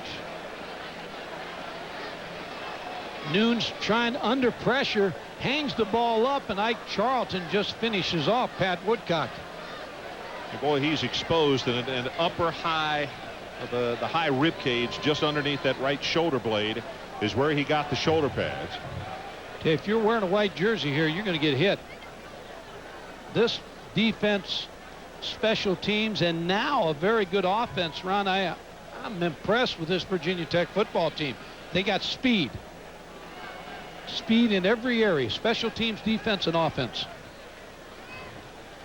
So let's take a commercial break. 11:41 remaining until halftime. It's been all Hokies. 21-0 they lead.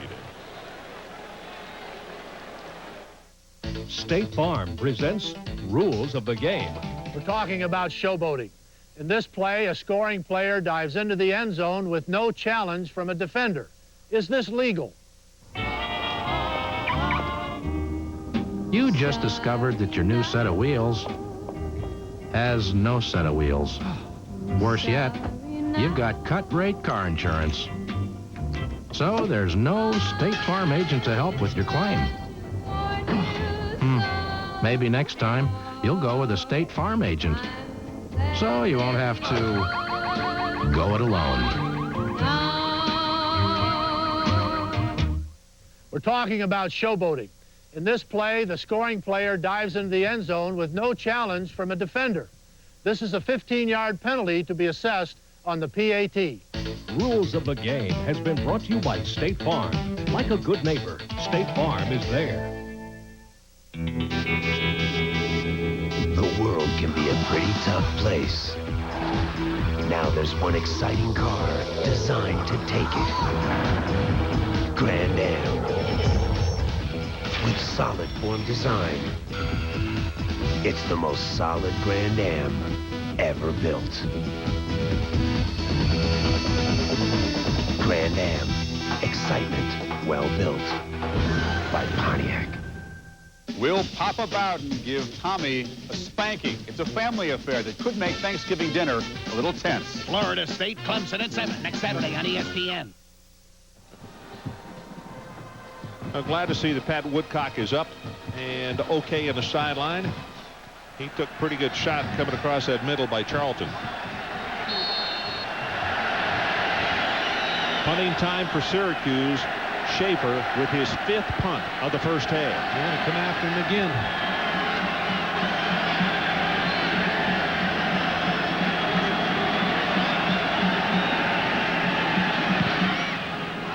Good high coverage kick away from Hall. Signals for the Bearcats. Fumbled the ball, and it is on the ground, and he makes the recovery at the 24.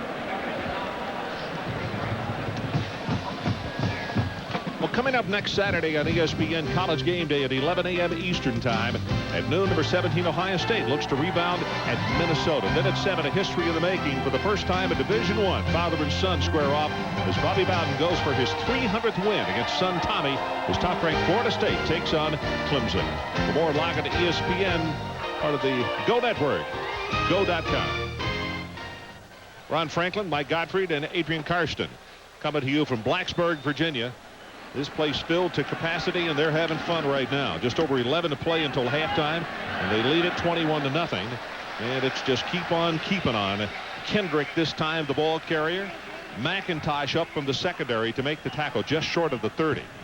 Well, Adrian Karsten talked about early in the ball game in his open about that Syracuse people weren't sure, the defensive players, how good Michael Vick is. And I think they'll have a different view of him as they go into halftime, because he is electrifying.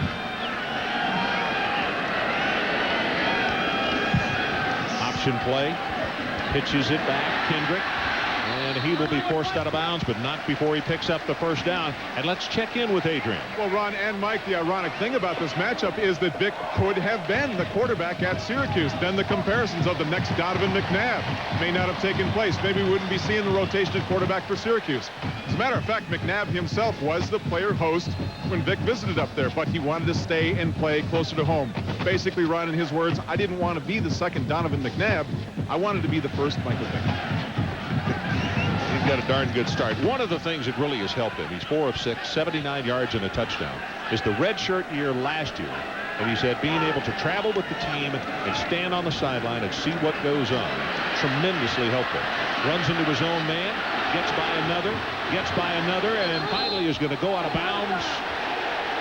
And now here come flags. Well, you get frustrated. You chase him all over the football field. You finally get to him, and then you get to him out of bounds and tack on a penalty.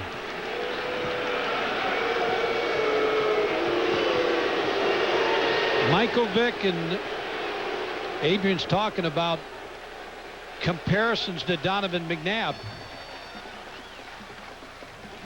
In this league, when you talk to coaches, Don Nalen, I saw something he wrote, you know, you'd be glad when Donovan McNabb leaves, and then all of a sudden you see a Michael Vick.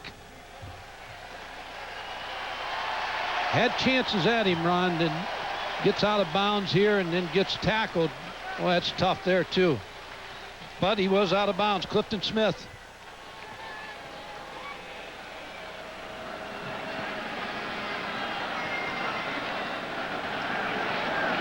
Penalties have hurt Syracuse. Just keeping drives alive for Virginia Tech. Total yards, there you see it, 139. Syracuse at 38 with 10:40 left until halftime. Kendrick again, a running back into the short side of the field. And it's going to be Harris who will shove him out of bounds. Obviously, Quentin injured last series, but is well enough to be back on the field. Well, what Adrian Karsten was talking about, the comparison to Donovan McNabb, same type of player. We just saw this play a second ago. Michael Vick was trapped against Syracuse and got outside. Same thing Donovan McNabb does. Michael Vick back to pass, shows you the same kind of scrambling ability. Hurts you a lot of different ways. The arm, Donovan McNabb was an excellent deep thrower. Michael Vick just seems to do it with little effort. Timeout is called by Virginia Tech. We'll take it with them. 21-0, they lead, but go away for a moment.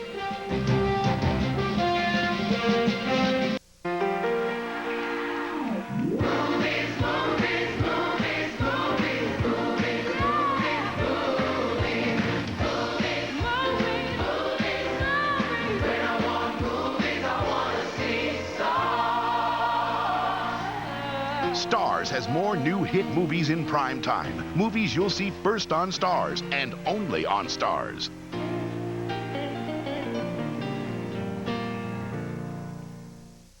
Catch what's coming to DirecTV October 29th. He went from the eye of the storm into the arms of a hurricane.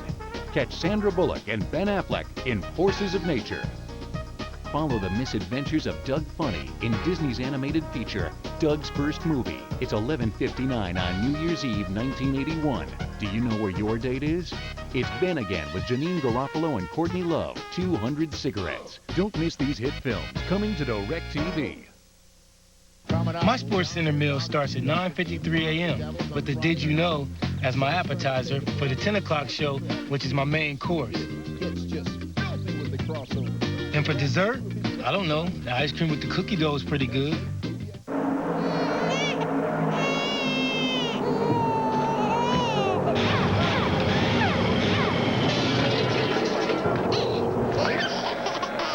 Princeton 500. Tomorrow at 1 on ESPN. So we're back to a jam-packed Lane Stadium in Blacksburg, Virginia. They started this party, this celebration, many hours before the kickoff. And as we mentioned, the last 3 times that Syracuse has come in here, they have given up 35, 35, and 41 points. And right now they are down 21-0. 10:35 to play until halftime.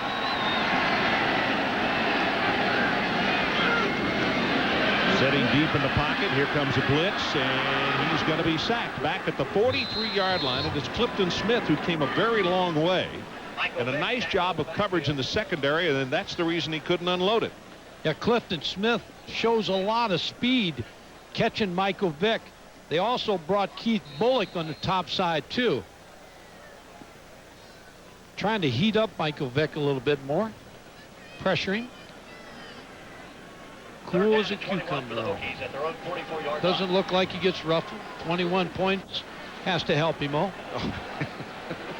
No question. But he did say in the interview we did yesterday, Mike, I go back to the point. He said the red shirt year and being on the sideline to watch what happened made such a difference for him. Zings it over the middle, has it complete, and that's Carter. And that is going to be enough for the first down at the 36. McIntosh in the tackle. And he just seems to do it so easy. A little flick of the wrist.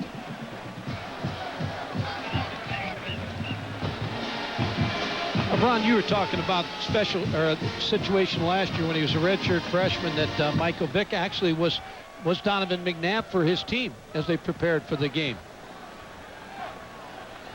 Yeah, that's right. In fact, the defensive player said, ironically, last year he was Donovan, and he said we saw many similarities. In fact, in some ways, we thought he did a little bit better than Donovan McNabb did. But anyway, it was a good picture for the defense, and they talked about that this week.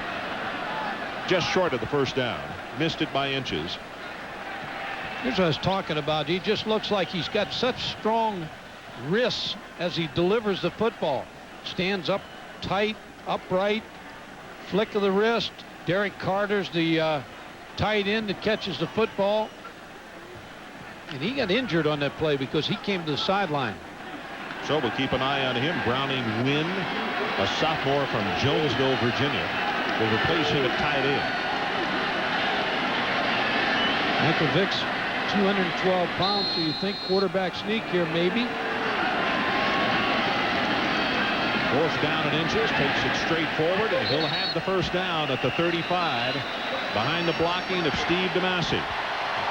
The number 3 center who was a walk-on but starting because of injuries, and he has done a very good job in this game so far. You don't think he's excited?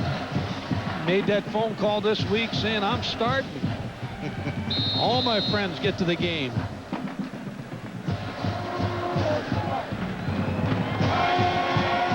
Right now, Coach Beamer would like to see, as the clock runs with 9:20 left until halftime, this drive to last another 4 or 5 minutes. Take time off the clock and get it in the end zone again. But here comes the option play. Has 5, has 10, and he's loose. Vick down the sideline at the 10, knocked out of bounds. It'll be first and goal.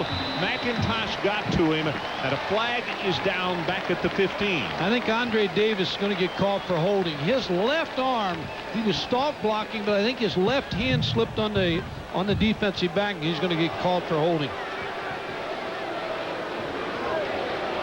And he's over there explaining to Frank Beamer, hey, I didn't hold. Here's the play right here. It's against Will Allen. And his hand slips out. See right there, his hand, and that's what the official sees from over here. The hand comes out. And plus he pulls a jersey a little bit, so good call. Penalty from the spot of the foul. First down. Still, Frank Beamer's got to be extremely pleased with what he has seen tonight, controlled by his football team. 150 yards. Meanwhile, his defense has held Syracuse to 38 yards, and Syracuse has already punted 5 times in the first half. We have 9 minutes left. And his defense get good and rested on the sideline because they haven't been on the field much.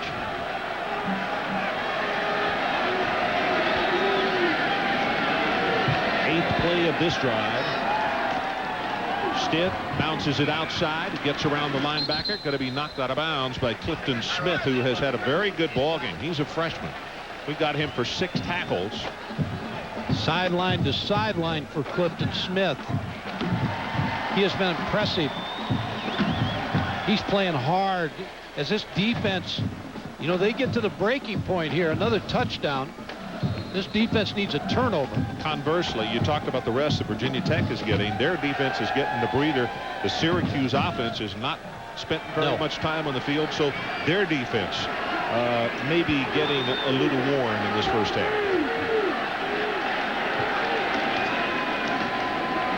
Option play again. They play it differently with the defense, and it doesn't matter. He's still there. They had somebody to take the quarterback immediately, and he still is going to wind up with a gain of about 8 yards in the play. Ron Keith Bullock made the statement he's no Donovan McNabb.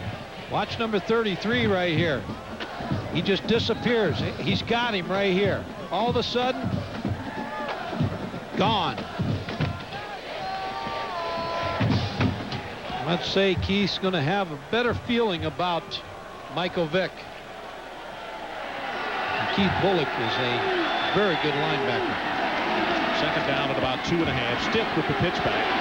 Turns it upfield inside the 10. It'll be 1st and goal. Virginia Tech. McIntosh tripped him up. That's what I like about Chiron Stith. 3 years he waited to be the #1 tailback as a freshman. He started against Akron with some injuries. 97 he redshirted. 98 he became the 2nd tailback. He runs up in there hard.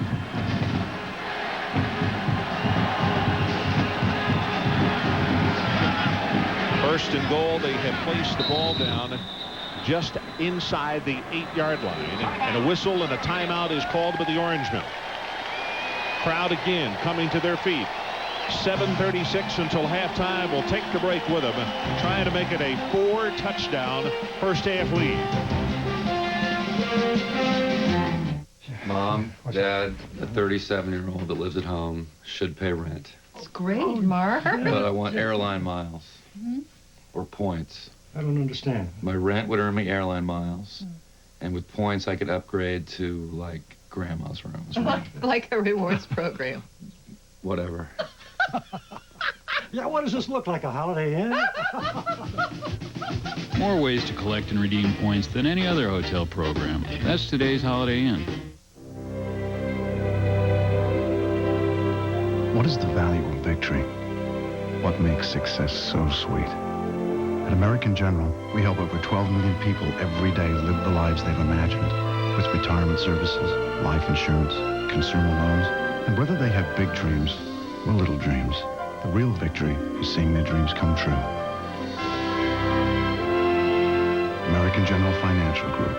Live the life you've imagined. Exciting episode of...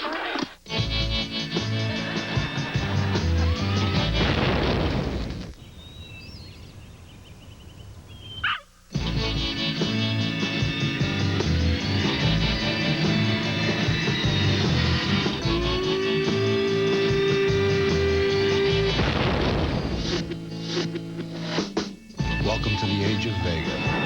Sony Vega, part of the Sony home entertainment universe. Part of the bands here at Virginia Tech. And as we pull back out, the 21-0 lead, Virginia Tech threatening to make it 28-0. Substitutes being made by Syracuse as they have called a timeout.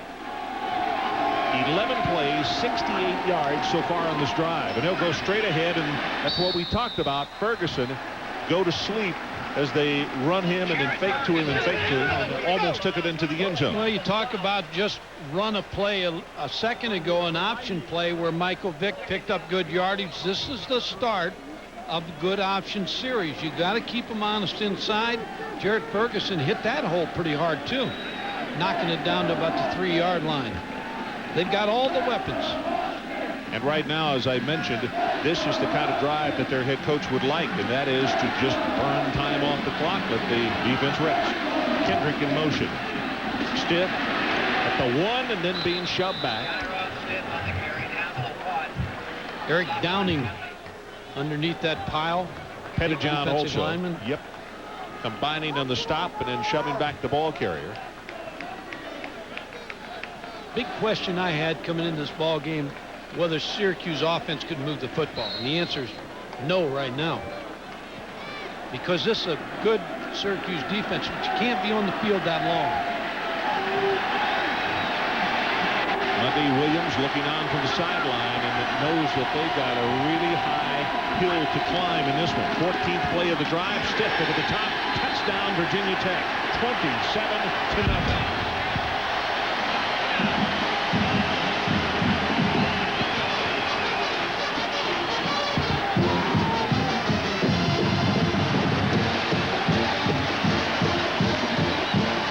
Paul's got to be thinking, I'm going to wake up and this was a bad dream. This was a nightmare, and it's not really what's happening. He's going to think about changing airlines, not staying at the same hotel, not eating the same food. Something's wrong.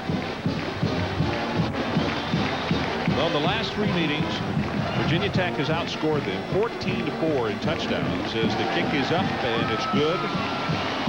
They have had 13 sacks to only 3 by Syracuse. Syracuse has had 8 turnovers to only 1 by the men from Blacksburg. And it goes on, and then you add up what's happening tonight. And let's check in with Adrian Karsten. Adrian? Ron, ironically, had Sharon Stith, when he was a freshman at Western Branch High School here in Virginia, read the list of players who were cut his freshman year on a Friday afternoon, he may have never been playing on this football field, never made the score 28-0. Problem is, Ron, he didn't have a car. He had no way to get to the locker room to find out he was cut. So he shows up for practice on Monday. All of a sudden shows up for special teams. The coach said, who is that? I thought we cut this kid. A couple of run backs and said, you know, maybe we were too hasty in our decision.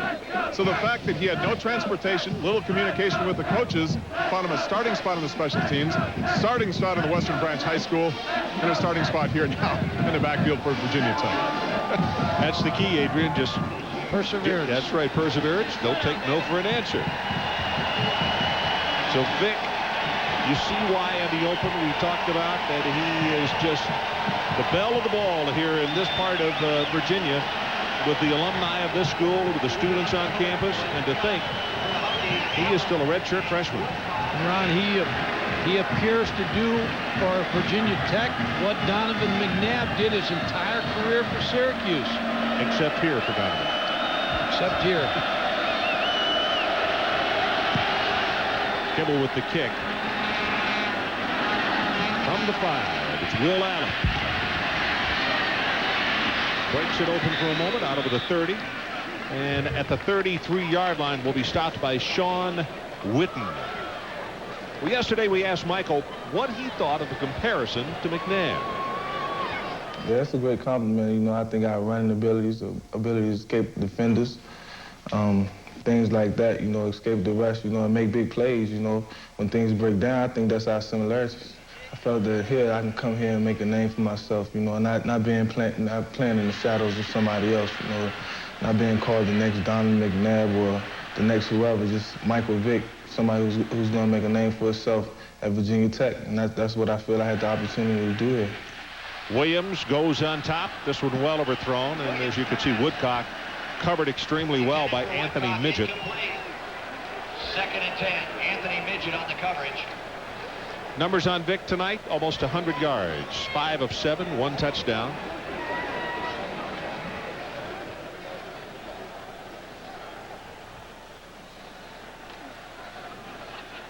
The thing for a Beamer team, that had happened again tonight. Mike talked about they jump on you early, but it was the defense who scored first. Went on top 7-0. Then the offense took over for the next 21 points. Williams with the option. Can't get the pitch away. Going to have a couple of yards back beyond the original line of scrimmage. Taylor will make the stop on him, and it's going to be 3rd and long. Ron, I just saw Cory Moore and the Syracuse offensive players. A couple of the offensive linemen have been getting on him, so whether or not he can get to the quarterback, they don't want to make him mad, because Cory Moore may be the best defensive lineman in this country. But I look for him to start turning it up. Crowd is coming to their feet. 10 of 19 plays for negative yardage, or 0. Incredible. 3rd and 9. They need to take it out across the 43. Williams with a pass in and out of the hands of Lowe, and it'll be 4th down and the 6th punt in this first half for Syracuse.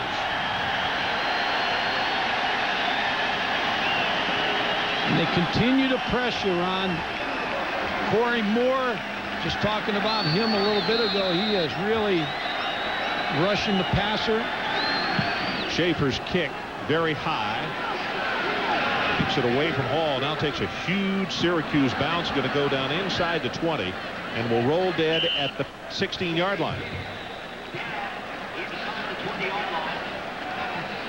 Well, coming up tomorrow on ESPN2, the Major League Soccer playoffs get underway as the Tampa Bay Mutiny take on forward Stern John and the Columbus Crew. Tampa Bay comes into the match having won the season series 3-1.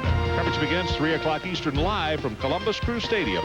For more, log on to ESPN.com, part of the Go Network, go.com. Ron, they have a beautiful stadium on Route 71 there in Columbus. They put it up, seemed like in 3 days. It's a beautiful stadium. Stern John, the star. Here's the pitch. Stith, nothing outside. He's going to cut it back into the middle. And Clifton Smith, boy, we have mentioned his name a number of times in the first half.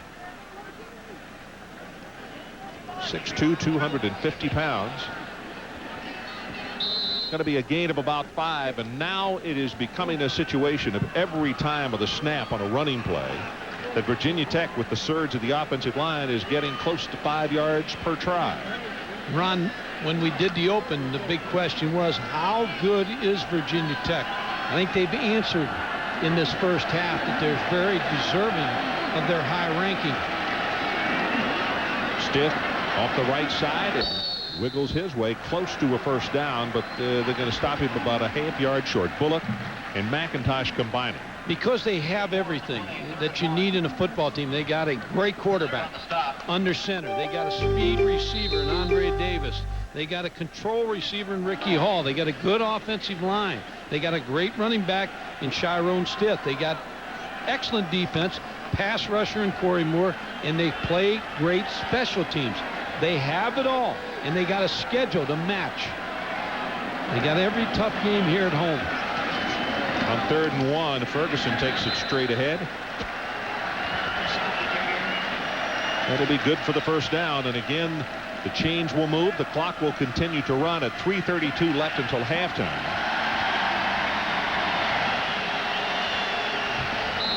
Crowd cheering on every move tonight, and they've had more and more reason to do so.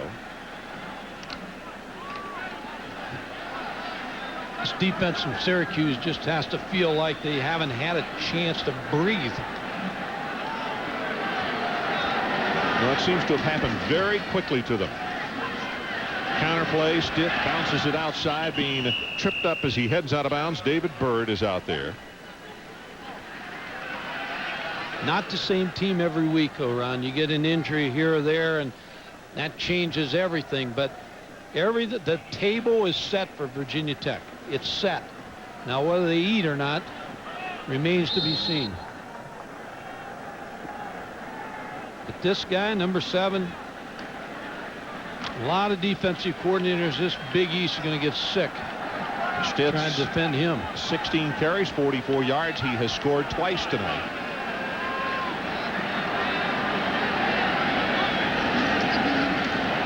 Pressure. He gets away from it. Throws the pass complete. And tackled out of bounds at the 35. It's short of the first down. Hall made the catch. Nice call by Ricky Busso, because Syracuse now starting to try to get to Michael Vick, and then what do? You roll him out to his left-handed side, and he hits Ricky Hall. Looks like Bullock who is down. Keith Bullock,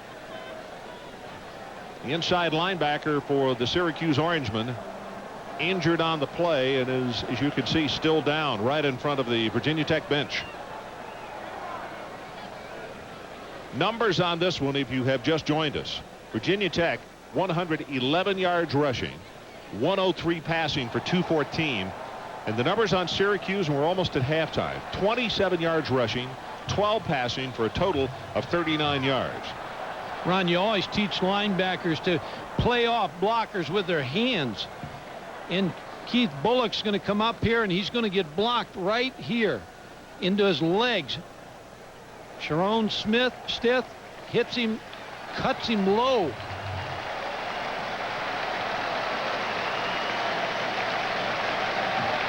That's the thing you like about Stith.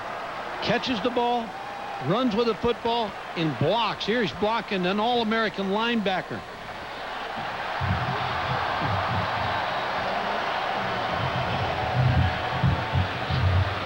Bullock we have for 6 tackles and 2 of those solo. He got up. He tried to get back to make that tackle. Even hurt. Showed you great effort.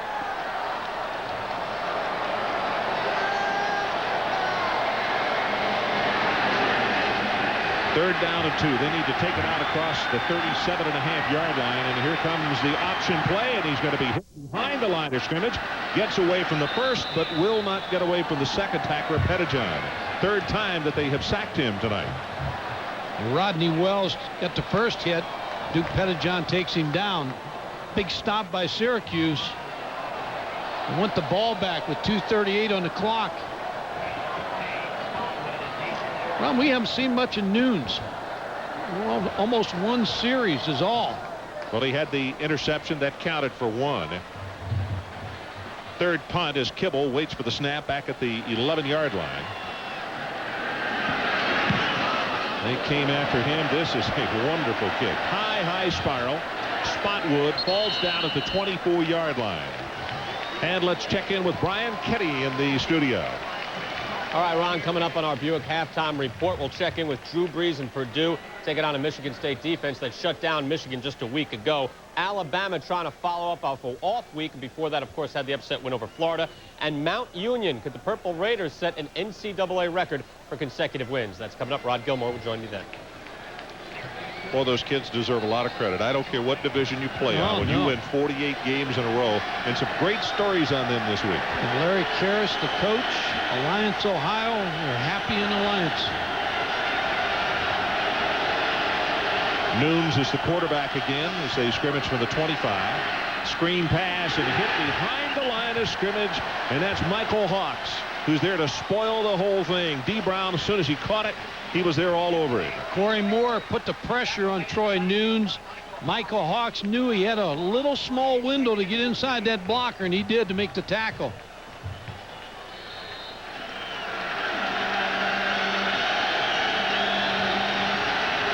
Second and 14. Nunes drills it. Well, Brabinski, the intended receiver, Ike Charlton, was all over him. Ron, they're doubling Corey Moore. They're making sure that he doesn't get to the quarterback. Taking a back, taking the tackle. Pilon, number 64, he'll block him, and then the back picks him up. So they make sure that Corey Moore gets blocked by 2 people. Again, this crowd comes to their feet. It is a third down situation, Syracuse. And to keep this drive going, they've got to go out to the 35-yard line. Virginia Tech's going to get a shot. If they don't make this first down, they got 1 timeout yet. They're still going to be in good field position. Nunes throws back across the field, and it's picked off. The no-no of no-nos. Can't do that. Throw across your body all the way across field, and Sorensen will make the pickoff. And I'll tell you, he has set the table for this to be a 35-0 game at halftime. And Nunes is hurt, Ron. He threw across his body. Carl Bradley was on a twist with Corey Moore. Corey Moore went inside. Carl Bradley came outside. He chased down Troy Nunes, forced the throw. He threw across his body. Big mistake, and the interception.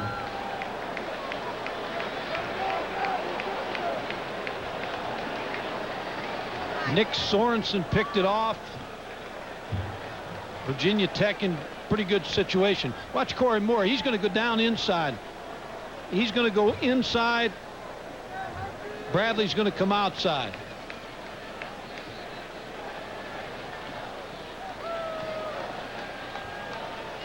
Now Bradley chases him down, throws across his body.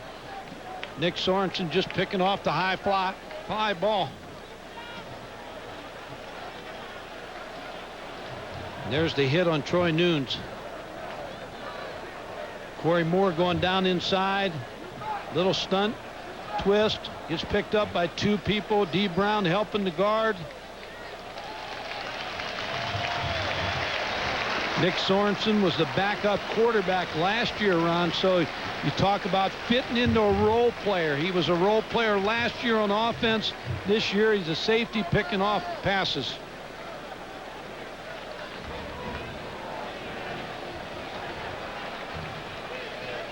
Shane Graham.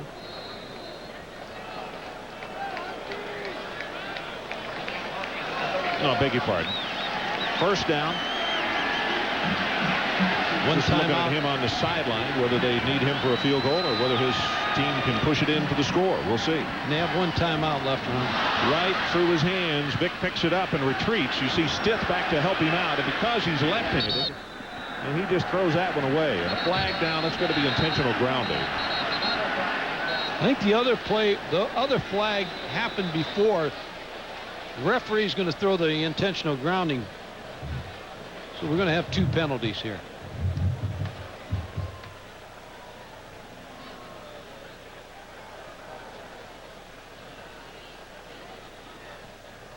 About the Red Sox, Ron. Curse of the Bambino. There are two penalties on the play. Personal foul on the defense. Intentional grounding on the offense. Penalties cancel. Repeat first down. Ron, you always tell your players, don't hit the second time.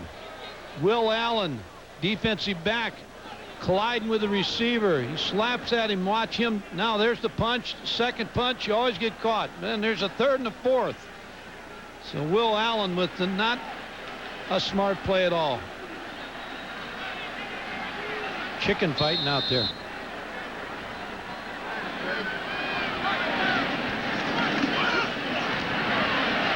Vick, all the time in the world, ball sideline, and he's off the mark. Johnson is the man that he wanted. Adrian Carson, let's check with you. The Syracuse defensive captain Keith Bullock will not play the rest of this 112 in the first half with a bruised left knee. Will be evaluated at halftime. Should play in the second half. Troy Nunes, initial indication, twisted left ankle. He will be evaluated at halftime as well, Ron. He should play in the second half. You see the numbers on him. He has had a rough one. He has taken a couple of really hard hits. 2 of 8. 112 left until halftime with the Hokies on top 28-0. Quarterback draw. 30 and down to the 26. Not enough for the first down. Pettijohn tripped him up. You talked about this in the open with 59 seconds to go here in the half. They need more seats here. With Michael Vick being the quarterback, they're going to sell a lot more season tickets here. They roll the pocket. Got a man, throws it complete at the 15-yard line to Parham. It'll be first and goal, Virginia Tech, and we have 41 seconds showing on the clock. Again, Ron, I think you're seeing a defense that's been on the field a long time here for Syracuse with an offense that can't get anything going. Virginia Tech calls a timeout. 41 ticks left on the clock until halftime. So we'll take a commercial break. 28-0. They're not done. They're trying to make it a 35-0 halftime lead.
Some of the band members trying to move up to their position for their halftime show, but the team on the field says, hey, we still got a show going right here with 41 seconds left as Bullock has returned to the lineup. The Syracuse coach is thinking, cannot take a chance. We got to have our best on the field. We can't give up a 35-0 lead in the first half.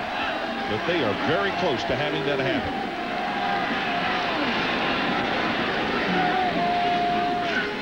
Vick, short drop in the shotgun. Boy, he had Stith open and just overthrew him, and it was Bullock who had the cover. But that's one where he needed to put a little bit of air under it and was unable to do it. Needed to loft it a little bit and let Chiron Stith make the catch. No timeouts for Virginia Tech. Bullock returns. Looks a little gimpy there as Stith got behind him, but they couldn't throw over Bullock, who's 6'3". So only 4 seconds used on that play. 37 ticks left on the clock. And no timeouts left for the Hokies here in the first half. Second to go, low pass from center this time, and as they roll the pocket for the end zone, it is knocked away in a nice defensive play by Bird. He's had a good first half, Ron. He started off knocking balls away, and he's kept it up. David Bird, a senior corner against Ricky Hall. Bad snap, ball bounced. Michael Vick picked it up. There's the great play by David Bird. Senior cornerback out of Schenectady. So now it's third down and still 31 seconds left until halftime. Without the timeout, Ron, they've got to throw it. Or quarterback draw. They got to throw the end zone.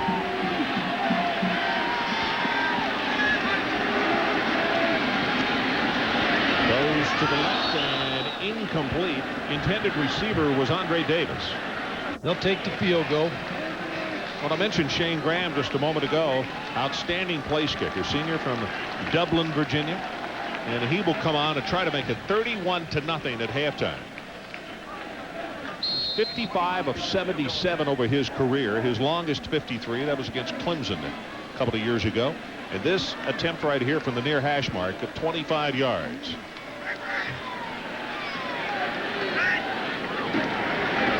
Gets a good pass and he splits it. Trout and Graham have been in a battle back and forth all year for the scoring honors in this conference. And he knocks this one home to make it 31-0. And let's check in with Adrian Karstad. Adrian. Ron, you may never meet a bigger Virginia Tech Hokie fan. I'm with Kenneth Massey, who's been attending football games here in Blacksburg since, well, before we were born in your mother's womb, as a matter of fact. He has a very loud voice in college football as far as the national championship is concerned. Kenneth, you get a call from Roy Kramer, initiating the BCS in the playoff. What did he have to say? What do you want to know?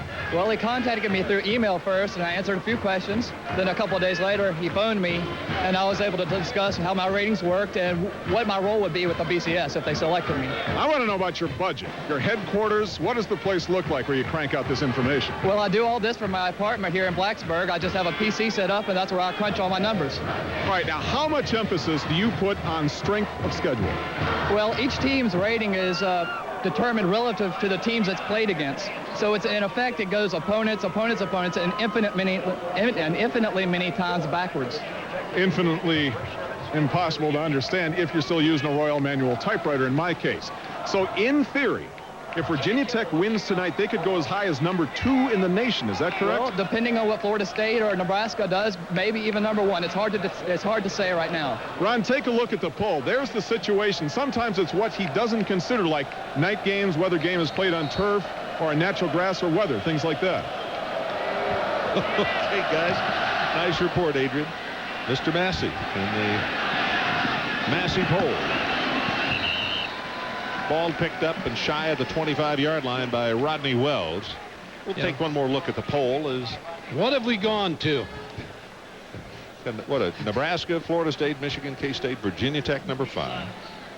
And then on down, Michigan, Penn State, Georgia Tech, Marshall, and Syracuse. Marshall, number 9 in the country. Yeah, everybody has a lot of opinions. Florida State not being number 1 on that poll, I'd have to argue with. Computer or no computer. Williams, the quarterback, with 20 seconds left. He'll go down to one knee, and that should be the final play of this first half. And for very good reason. They are standing, they are cheering, and they are applauding this man's football team because they have been just magnificent in the first half. Our halftime score is Virginia Tech 31 and Syracuse nothing. Now with the Buick halftime report, here's Brian Kenny and Rodney Gilmore. All right, Ron, thank you very much. All right, College Schwam. Where do they stack up? Because Florida State, Penn State, Nebraska, they could go the whole way, Virginia Tech, and we won't know how they stack up. How do you think they stack up against the unbeaten powers? They're good. They're there. They're good. You can tell. You watch this team play tonight. Great defense. And let me tell you something. You know, Syracuse came in thinking they had to contain Michael Vick. Well, they knew that, and they still couldn't contain him. This team is as good. They deserve to be up there with Penn State, Florida State, and Nebraska, of course. Of course, we will be looking in on Florida a little later on in Florida and Auburn. Also, for Virginia Tech fans out there, a key loss for them. We'll talk about that in the Big Ten. We'll also talk about Drew Brees, Michigan State, the newest Big Ten star, but could Brees shoot him down? And Alabama coming off the win over Florida, taking on Ole Miss. Oh, yeah, those first ice boats had a lot of speed, but not a whole lot of control. Yeah, with the blade setting there, they couldn't steer around the ice fishing holes. Oh, geez, learned the hard way. Wider is better. With its speed-sensitive steering technology, the White Track Grand Prix gives you precise cornering and control, even at a good clip. You betcha. Better, better. Wider is better. The White Track Grand Prix by Pontiac. Here's to my best friend Frank and his lovely new bride, Shirley Stupid. Quiznos oven-baked classics. If you want your sub toasted, you gotta go to Quiznos. With its built-in phone directory, alarm clock, calendar, and optional vibrating alert, you'll discover the easy-to-use Nokia 6100 series wireless phone. It's very helpful at planning your day. Oh, Yeah.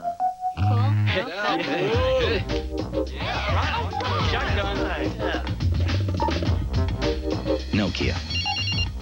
Connecting people.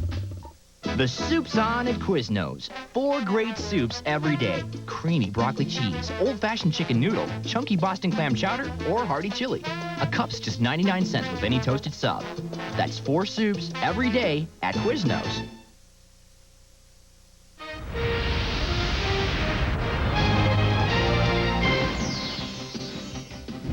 This halftime report is presented by Buick and your local Buick dealers.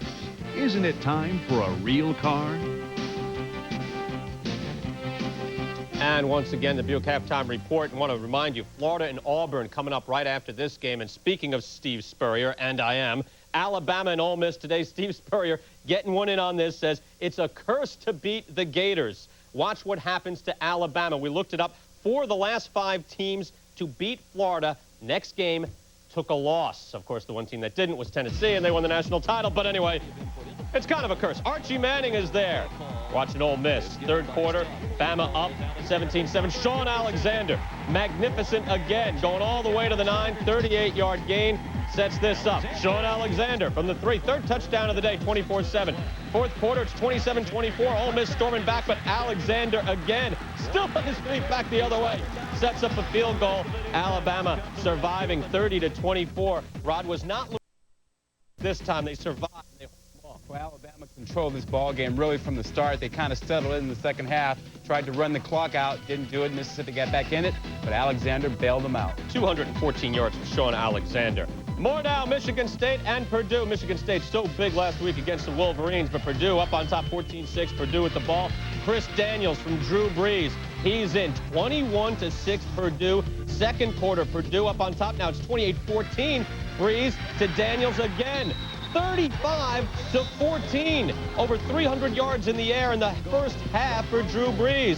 Third quarter, now it's tight, 35-28 because of an interception. Brees back in the end zone. Long drive made it 42-28. It ends 52-28. Chris Daniels setting a Big Ten record with 301 yards receiving. He was a big part of this one, Rod. Absolutely great matchup for him. But Drew Brees, 7 touchdown passes on the day. 2 of them the wrong way for Michigan State. So Michigan State takes its first loss in the Big Ten. Penn State unbeaten going into this one against Ohio State. Joe Paterno looking to tie up Amos Alonzo Stagg. LeVar Arrington looking for someone to jump over. There we go, the LeVar lead. Steve Belisari, hello. Down you go. Third quarter, Penn State up 13-10. Rashard Casey is in as Kevin Thompson was knocked out of this game. Casey can get it done. He goes in. And this a dominant performance by Penn State. 23-10 the final. Joe Paterno win number 314. Nittany Lions outgaining Ohio State 422 to 143 total yards. Niall Diggs had a pretty good game for the Buckeyes as well, 6 tackles, but Arrington 7 tackles as well. Wisconsin huge over Indiana 59-0. Ron Dane 167 yards on the ground and was taken out early in this one as well. Barry Alvarez 65 career wins. That ties the all-time coaching record at Wisconsin. Speaking of which, these 2 teams we're talking about, Michigan State and Wisconsin, you can see them next Saturday, noon Eastern, and you can see them on ESPN2. Again, noon on ESPN2, Michigan State and Wisconsin. Everyone was looking ahead to Michigan State, Penn State. That's looking back, of course, all the way over to November 20th. But now you got Penn State and Purdue coming up next week. That's a very big test. Drew Brees and the guys took a tough loss against Ohio State. They didn't go away. Absolutely. But, you know, really, you look at the Big Ten right now, I think you see this is that the Big Ten championship belongs to Penn State. It's theirs to lose. All they have to do is win out. Sure, they get Purdue next week. They also get Michigan and Michigan State, and they can wind up in the Nokia Sugar Bowl. Now, everyone else in that conference is still in the hunt. The Rose Bowl is still there. Wisconsin, still 1 loss. Michigan State still in it. Michigan's still there. It's going to be a good race. We've got some teams that can pull some things off. Let me throw this in again. Drew Brees, 40 for 57, 509 yards in the air. Hello. More now. Georgia Tech outlasting Duke. Yes, outlasting Duke, 38-31. Joe Hamilton with another fourth-quarter comeback. He's got 6 in the last 13 games. Georgia over Vanderbilt, coming back to beat Vanderbilt. Vandy had a 17-3 halftime lead, but the Bulldogs win it. And Florida State and Wake Forest in progress right now. Second quarter, a lot of time left. Seminoles up on top. It's 9-3. Taking a break here on the Buick Halftime Report. It's all Hokies. We'll be back. Much more coming up. There comes a point when one more word will ruin the story. When one more step will spoil the dance. When one more flower will crowd the arrangement. There comes a point when anything more is simply more. Park Avenue by Buick. Tasteful, elegant, refined. And right now, get the new Park Avenue with these 2 very attractive features. It's luxury, pure and simple. The World Wide Web. 40 million sites. 800 million pages. 60 billion words.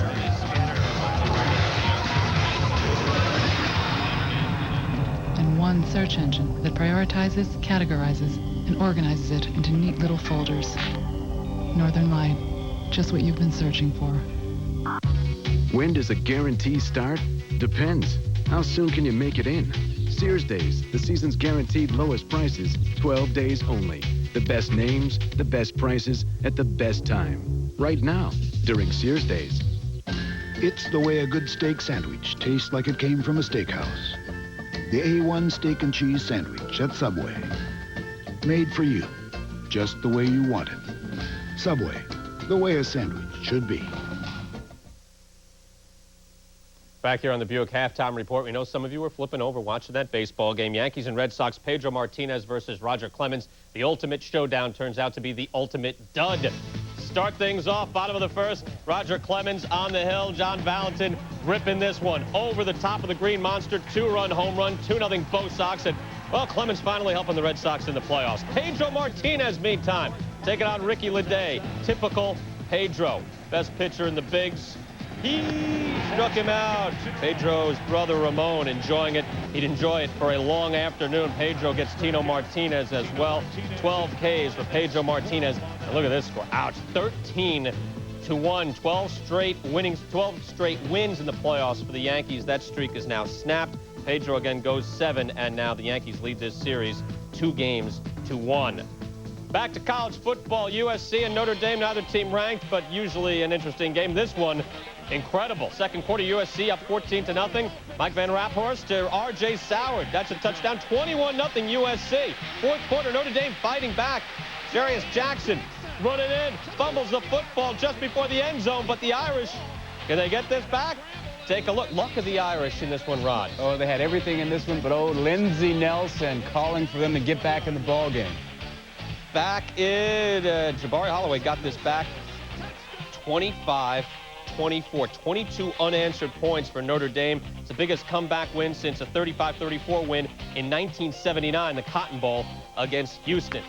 California over UCLA, 17-0. First conference road shutout for Cal since 1976. Stanford, meantime, leading Oregon State 14-10. Well, about 6 and change left in this game. Troy Walters, 3 receptions, 38 yards, needs 1 more catch to tie the school record. And Washington right now leading Arizona State. Well, tied up now, updated as we speak, 7-7 now. A lot of time left in the first half. Ryan Keeley and J.R. Redmond both playing in this one. Both are banged up in this one. Well, Rod, first time since 1985 that no Pac-10 team is in the top 25. I'm thinking Pac-8. You got to go back a long way even to find this when they're out of the top 20. Yeah. It's not ranked at all in the top 25. It's going to really have implications down the line come bowl season. Yeah, I think when you start looking and seeing that the Pac-10 has 5 tie-ins to bowl games, you're going to be hard-pressed maybe to find those 5 teams. Great win for California. Tom Homo and his Bears did a great job. But UCLA is now 3-4. Devastating loss. They may not get to a bowl game now. And USC, on the other hand, 3-3. They have 12 games. They've got to win 7 games to get to a bowl game. Now we're talking about things back east. Meantime, here Virginia Tech all-powerful against Syracuse. And we're going back to Blacksburg where Corso is king. The Game Day crew has more when we come back after this.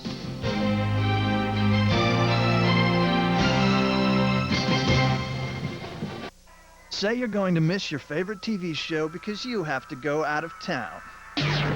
Unexpectedly.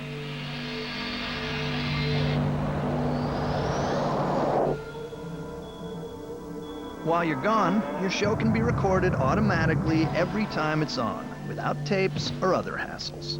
Introducing TiVo, the first personal TV service. It will amaze you in many ways. Available only on the Philips personal TV receiver.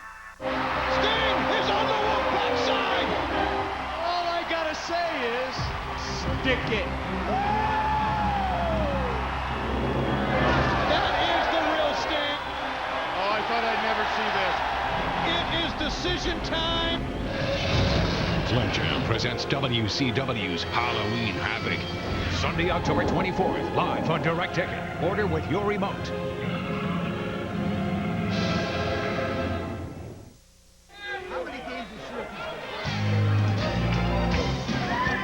The Buick halftime report continues from homecoming in Blacksburg. You realize in recent years, Hokies have lost to Temple and Miami of Ohio in homecoming?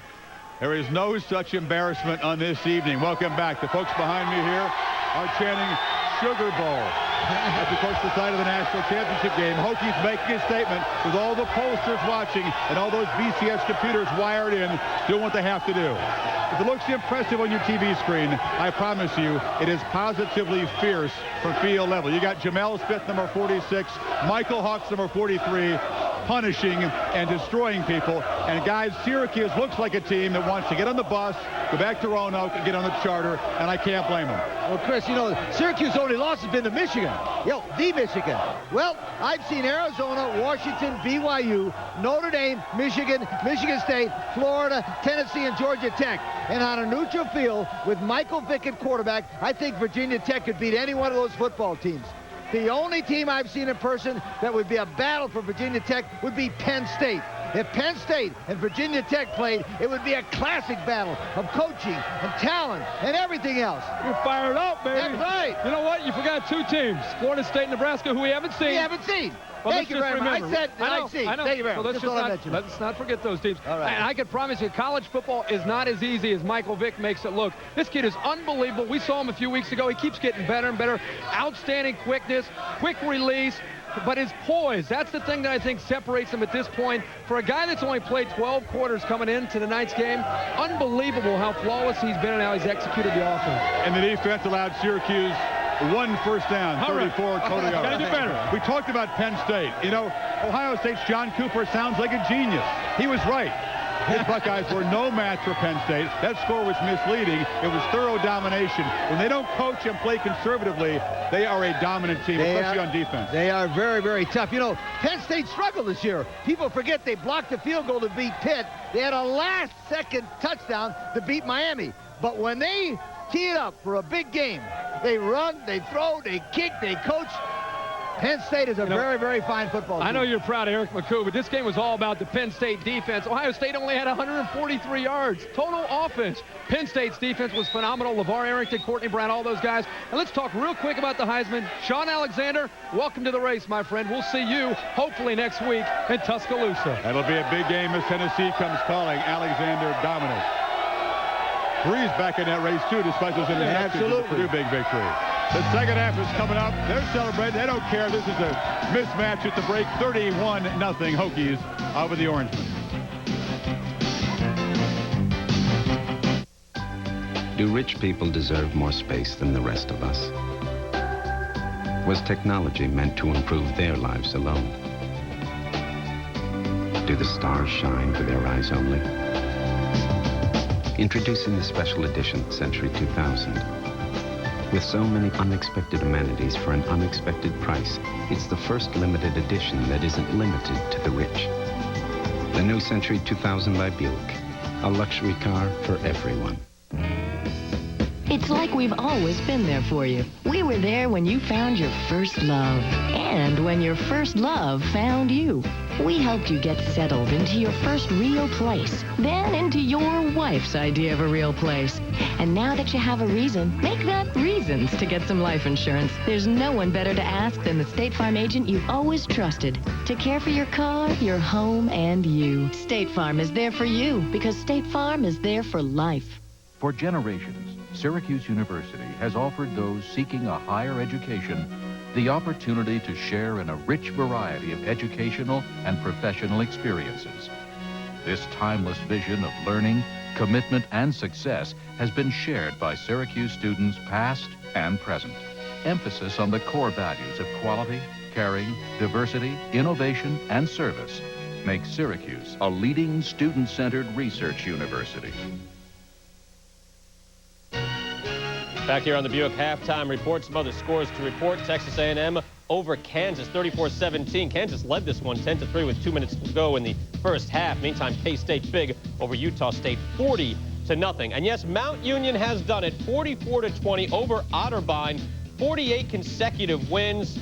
Chuck Moore, 180 yards on the ground. The all-time unbeaten streak, by the way, in NCAA history is 63 games held by Washington back in 1907 to 1917. But this breaking the record held by Oklahoma and Bud Wilkinson. So Mount Union breaks the NCAA record. Sooner fans, of course, Bud Wilkinson still holds the major college record. Tremendous accomplishment. Hats off to Larry Karras, the coach. They did a great job for him and his players. They'll be in the D3 championship game again this year. An average win during this streak, by the way, 47-12. So that's a typical win for them. Meantime, National League Championship Series, Braves going for the sweep. No score, top of the second inning at Shea Stadium. All right, here's Sharon Stith and the Hokies looking to make a statement. They made a pretty good statement in the first half. Pounded it in on Syracuse almost at will to join the second half.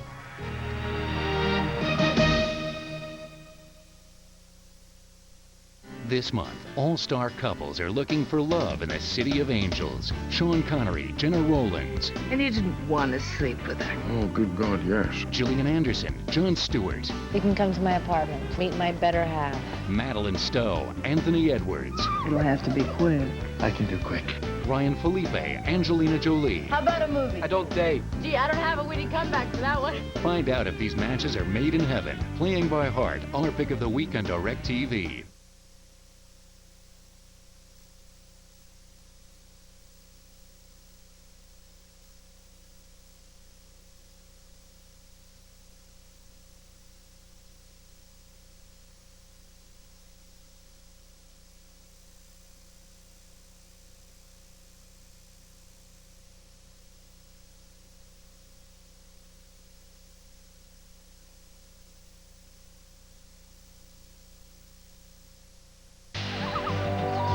Our lakes and ponds are threatened by mercury poisoning. But in the future, a non-toxic alternative will protect the environment. And it's happening now at Virginia Tech. Someday, your car won't need a driver. Smart roads will sense weather conditions for safer new cars. It's happening now. Virginia Tech. Knowledge at work.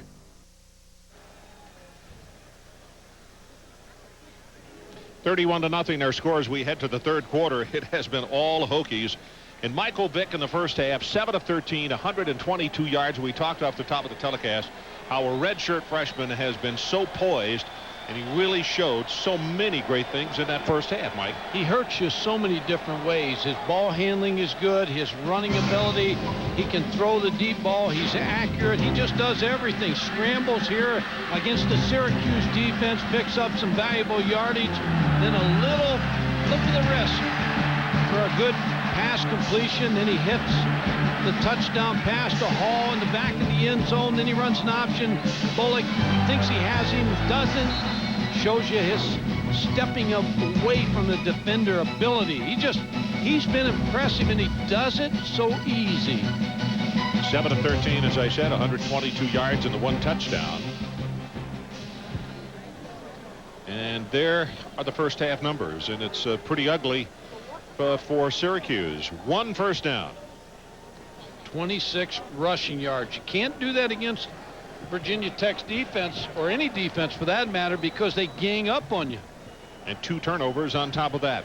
Defensively for Syracuse, McIntosh with 9 tackles, 7 for Clifton Smith. Engelberger with 4 for Virginia Tech and 4 for Jamal Smith. First kickoff of the night for Syracuse, and it's Stith from just inside the 5. And it's Jamont Kynes who will make the tackle. That's checking on the sideline with Adrian Karsten. All right, Ron. Coach Pasqualoni and his staff admitted to me, not a Vic McNabb or not, Michael Vick is what he is. And there are some givens we know in the second half. First of all, he's going to run the option, and he's going to throw the ball. So in order to control this game in any way, we got to limit 2 things. On a running play, yards after the initial hit.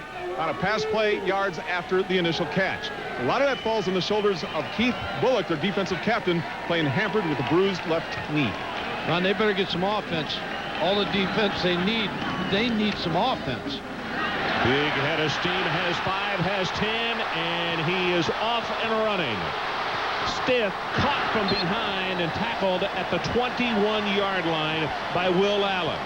58 yards. Yeah, Will Allen with a great effort to catch Stith from scoring a touchdown. But Ron, I think what Virginia Tech's, they may be tired of hearing about their schedule too. They're making a statement here tonight that they're one of the better football teams in the country, and they got an excellent tailback in Chiron Stith. It's not the way you want to come out if you're Paul Pasqualoni and give up a big gainer. Yeah, that's a triple deep off the center field wall. Oh boy. 31-0 and counting. Kendrick comes into the lineup, and he bangs it at right tackle. Not much there. Another tackle for Clifton Smith. We mentioned he was one of the tackle leaders in the first half for Syracuse. Good tackle by Clifton Smith. He hasn't packed it in yet. He's staying around for the whole ball game. He's played well. Well, Kendrick goes out. Stith will come back into the lineup. You see his numbers now over 100 yards with that 58-yard jaunt just a moment ago.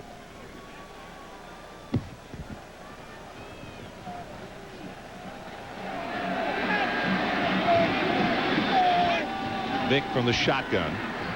Pumps it once, now under pressure, and that one is tipped by Bullock right in the middle. I think they had a screen on to Chiron Stith. It was covered by Donald Dinkins. Did a good job, and he got some injuries on the field, and he just threw the ball away. Greenwood is down, and as you can see, the trainer has come on. Vick is going to have to come off the field because they've come out to check him over, and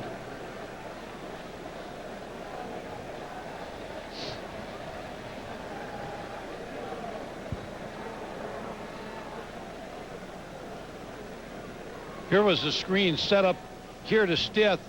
but a good job by Donald Dinkins. Now Greenwood chases down Michael Vick. Both seem to have in that collision a little injury. There's no screen on the other side. He just threw the ball away. Well, Clifton Smith caught him around the chin with his headgear, and I think that's probably why Vick has gone to the bench. He might have a few cobwebs after that lick that he just absorbed.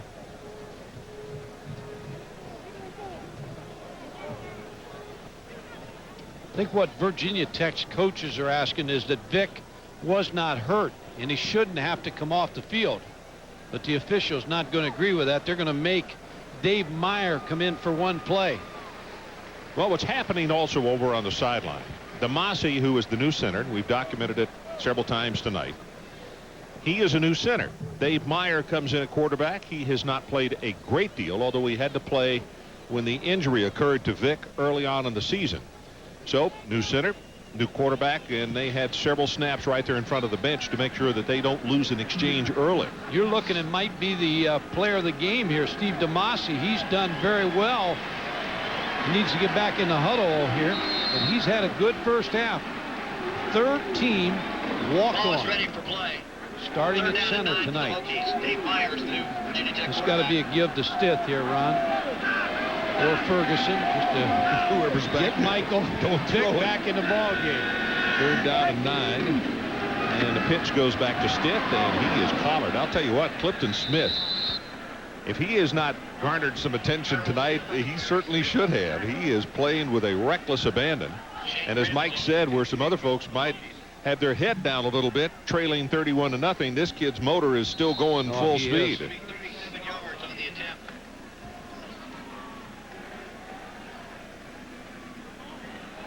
They're proud of their linebacking crew.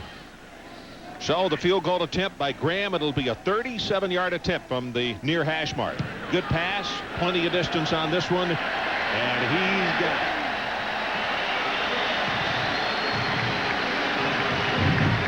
it. So there is a commercial timeout, 34-0. The Hokies of Virginia Tech will be right back. Which Sports Center do you watch? Mornings, evenings, late nights? Only on ESPN.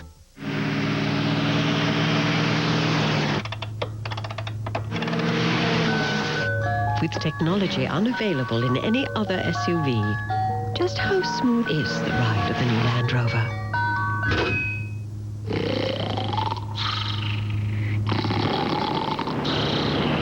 The new Land Rover. Technology you'll be comfortable with. Your Land Rover retailer has something else you'll be comfortable with. Great lease rates on a Discovery. I like to think of myself as an innovator who started a company, Dell Computer, around an idea that everybody should be doing business directly with one another, one-to-one, with no barriers. To me, that's the power of the internet. We'd like to show you how to empower your business in ways you've never imagined.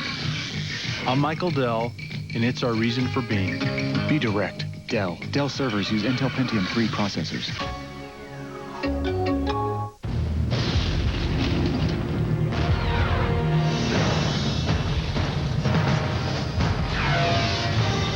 It is more than a trial by fire. It is a rite of passage. And if you can master your fear, outsmart your enemy, and never yield even to yourself, you will be changed forever.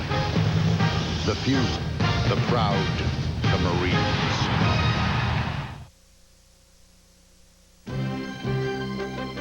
ESPN's presentation of primetime college football is brought to you by the 1999 Land Rover Discovery Series 2. And by Visa. It's everywhere you want to be. Inside that house, as you look at the back of the press box, 34-0, capacity crowd, and we were just talking during the timeout. These folks are enjoying this football team and this situation so much. They won't leave early. They're not like they're having too much fun with this football team. His kick is going to go out of bounds, and they will scrimmage from the 35. Second time tonight that has happened. As you look at Bullock on the sideline. Bud Foster's defense for Virginia Tech has been opportune tonight. Started with Anthony Midget making a hit on Quentin Spotwood. May have had the face mask. Cory Bird picks it up. Then Midget with another big hit. Then Ike Charlton lays out Pat Woodcock. Then they stop the fullback, Kyle Johnson, no place to go. Jamel Smith, the linebacker, steps up and hits the tailback. They've been all over this Syracuse offense. They're hitting everything in white jerseys. Anything that moves. Corey Moore, you got a good look at him. He's with pressure. They got him down, though, and the run by Williams. Going to take off. It's Engelberger after him, and he goes over the top, and a flag is down as Bird will wind up with the stop. Coming back. Going to be holding against Syracuse. Corey Bowen against Corey Moore. Corey Moore is so fast, Ron, out of his stance. It's just very difficult. Corey Moore coming in. Just lays on top of him. Jeff Pilon.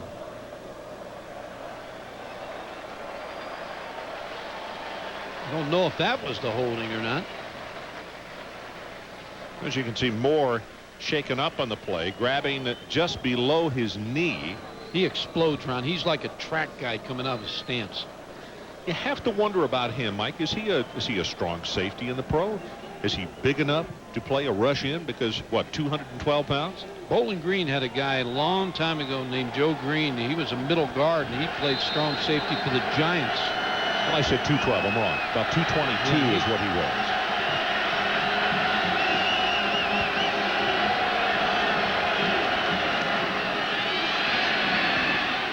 D. Brown, and he's going to wiggle his way out across the 30-yard line. Adrian Karsten, what do you have for us? Well, as Corey Moore runs right back into the game only after one play out, he took this silent but violent approach this week, Ron, along with John Engelberger. They don't like the media much, very honestly. They were all set to speak to us one-on-one yesterday afternoon and said, no, too much pressure this week. We closed practice. We are really focused on our situation. Now, Mike, you mentioned the fact Joe Green did great from the agent standpoint. Corey is a finance major, has his degree, could represent himself if he had to. Okay, Adrian, 2nd and 15 pressure, and here comes Carl Bradley. Carl says, hey, I want a piece of the action. I want some publicity. Cory Bird also coming to help his teammate. It's the first sack by Virginia Tech tonight. Well, they draw a bead on you. Corey Moore, he rushed the last play. Here's another sign. He dropped back. Talk about whether he can play, and he needs to do a little bit more of this, dropping back in coverage. Of course, Carl Bradley made sure the pass never was thrown. 3rd down. Line to make is all the way out at the 45.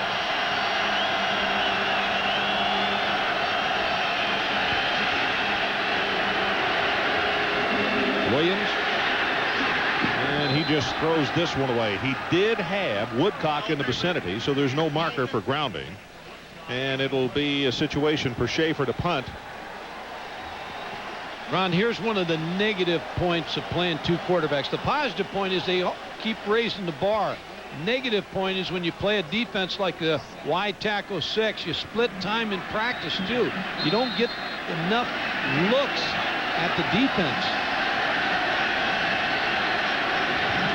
Schaefer waits for the snap. He stands back at the 10-yard line. Hall is the deep end for Virginia Tech.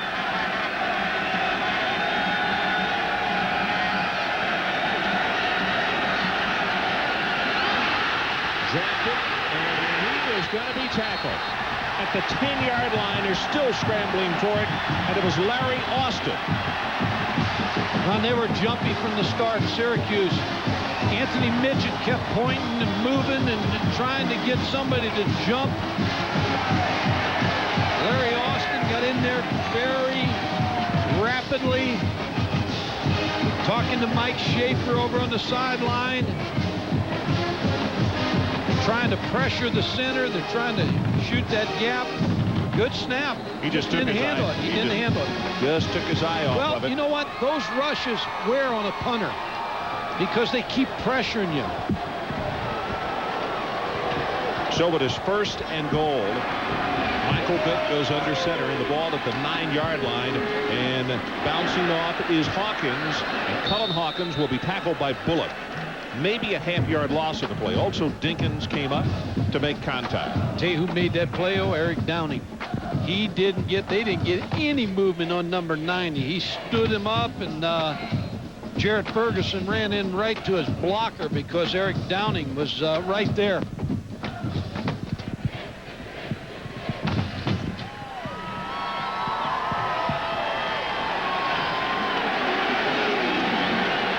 Kendrick and Hawkins in the game replacing Stith and Ferguson. And the pitch goes to Kendrick. Is he going to throw? Nope, he's going to run it back into the boundary. And who was out there to push him out? Clifton Smith. On the last 3 games in here, we talked about it. Coming into the night, it was 107 Virginia Tech, 34 Syracuse, and add 34 more onto there. 141 to 34, so it just has not been a comfortable place for Syracuse to come and play. Now, they've done very well against Virginia Tech up at the Dome. And Virginia Tech inside the 20. Look at that. 3 touchdowns and 2 field goals tonight. 3rd down and goal. Option play. The pitch goes back to Kendrick. Gets a block, and he will score. Hawkins with a great block.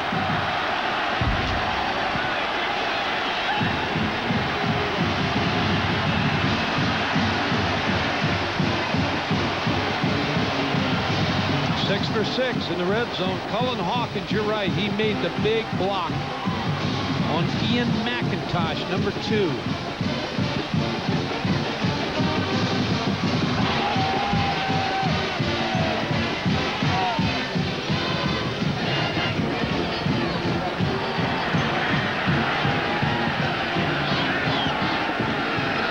Graham with the extra point. He's got it. If this were a boxing match, it'd be over. They'd stop it. 10:08 left in the 3rd, and our new score, the Hokies of Virginia Tech 41 and Syracuse nothing.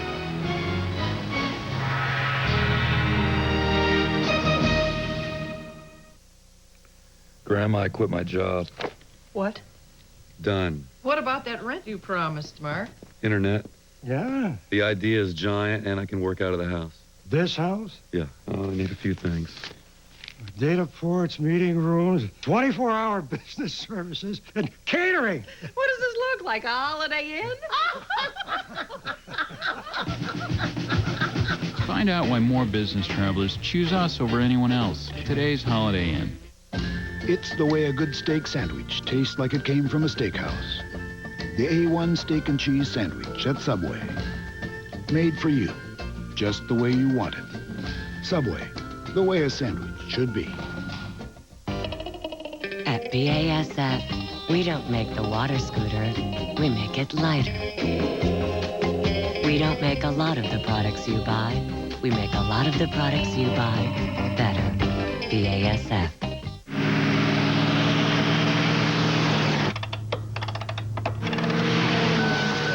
With technology unavailable in any other SUV, just how smooth is the ride of the new Land Rover?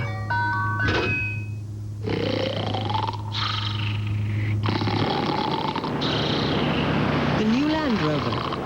Technology you'll be comfortable with. Your Land Rover retailer has something else you'll be comfortable with. Great lease rates on a Discovery.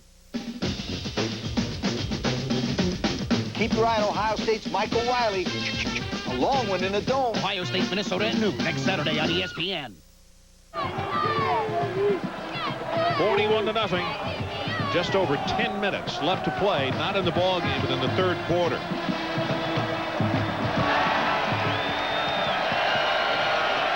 So the Giant lobby begins. They're about to go 6-0. Very, very high kick. From the 3, Will Allen. Breaks the tackle, and he's loose at the 40. Cuts it back into the field, loses the football, and recovered by Virginia Tech. Lee Suggs is on the football.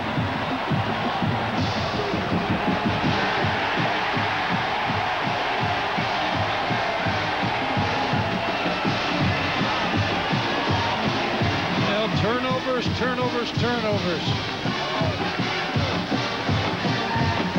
Kickoff return by Will Allen. Got good room down the right side. Just gets the ball stripped. Wow. You get a good return all the way past the 50-yard line. Fumble the ball. Virginia Tech gets it. And your defense is back on the field again. This has gone beyond a nightmare now. Big opening up the middle, has 5, has 10. Now here comes down a flag. That's going to be holding. It was thrown to the referee back behind the line of scrimmage. And he'll bring it back for a hold. Late flag. Now, how about, again, the offensive line for Virginia Tech has just handled this front. Ron, you talked about it at the beginning of the ball game. There are a lot of people that think this is Syracuse's best defense.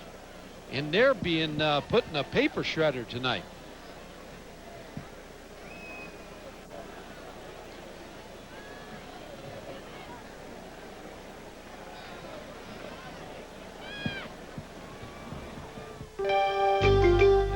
Line, all juniors.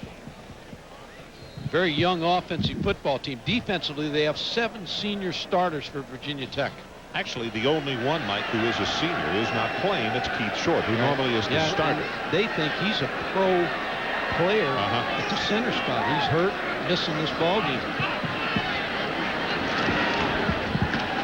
Straight ahead, Stith, another head of steam. He's going to go for about 7 yards. I like the way he runs now. Good lead. He punishes you. Yeah, he runs up in there. He punishes you. Very good back. I was just looking at the scores there across in Wake Forest playing Florida State tight tonight. Big win for Alabama. David Cutcliffe and his kids down at Ole Miss, making it close.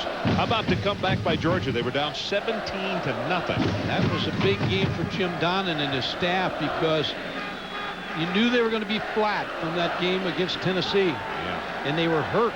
They took a whipping. How about Miami getting another game canceled because of a hurricane? Stith again, and he is loose.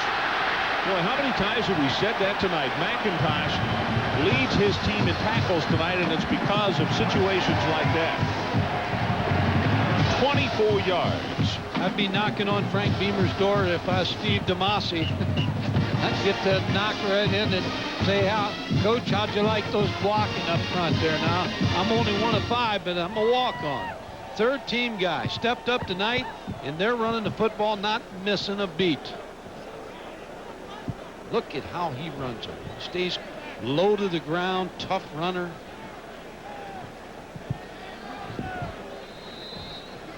There was a sideline warning against Virginia Tech. That was the only reason for the hold up for a moment as the official went over and gave him a first warning. Clock runs are about to go under 8.5 minutes left in the third quarter. Virginia Tech 41-0 and looking for more. Play action by Vick. And way too tall on that one. It was intended for Slowakowski. Syracuse defense came into this ball game. They've been on the field a lot. But they were only averaging giving up 13 points. And they've given up 41. That was 7th in the NCAA coming into this ball game. But they have not had any help from their offense. Their offense has really let them on the field. Haven't played in harmony. No. You're right. Vick 7 of 15, 122 yards. He's missed his last 5. Stith tries to get outside. Bullock has got a hold of him, and he will push him back after a gain of very close to 6 yards. Quentin Harris also up from the secondary.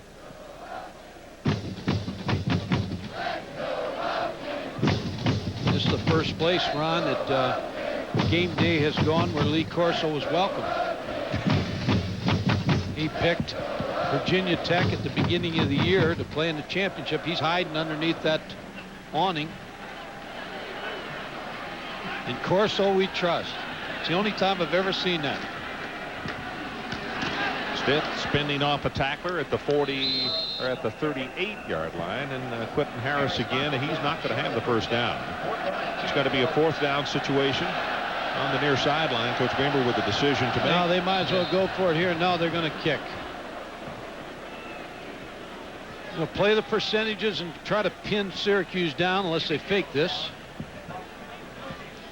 Don't want to give field position to Syracuse, even though you're ahead 41-0. You want to keep making them work.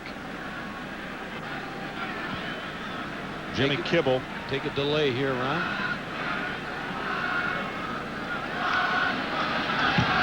Just got it on. Very, very high. Deep man runs away from it, and it hits in the end zone for the touchback. So 39 yards in the kick. It'll come out to the 20-yard line. Should have took the delay. That Should have would taken. give them the 5 yards they needed. Should have taken the delay. 6:53 left. Well, coming up tomorrow on ESPN, NASCAR Winston Cup Racing live from Talladega Superspeedway with 5 races left. Points leader Dale Jarrett looks to increase his lead over Terry Labonte at the Winston 500. Coverage begins 1 o'clock Eastern. For more, log on to ESPN.com, part of the Go Network, go.com. Noon's back to the quarterback.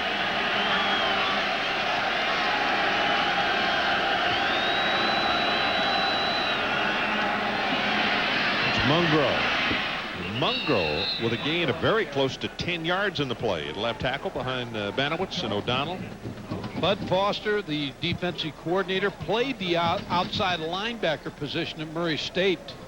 Same position, same defense he's teaching right here. He's done a nice job. Steve Spurrier, supposedly they were interested in Bud as the defensive coordinator in Florida, but he decided to stay here with Frank Beamer. Well, he came here with him. As you said, 13 years he's been here with the head coach. Mungro, 3 carries for 34 yards. He is about the only bright light on the offensive side of the ball for Syracuse, as he'll pick up the first down. That's the second first down of the night. I was going to say, they have moved. The Chainsmen have been in cement when Syracuse has the ball. They haven't moved. It's their second first down. In 39 minutes. Yeah, but I don't care who the offense is tonight. Virginia Tech defensively playing lights out.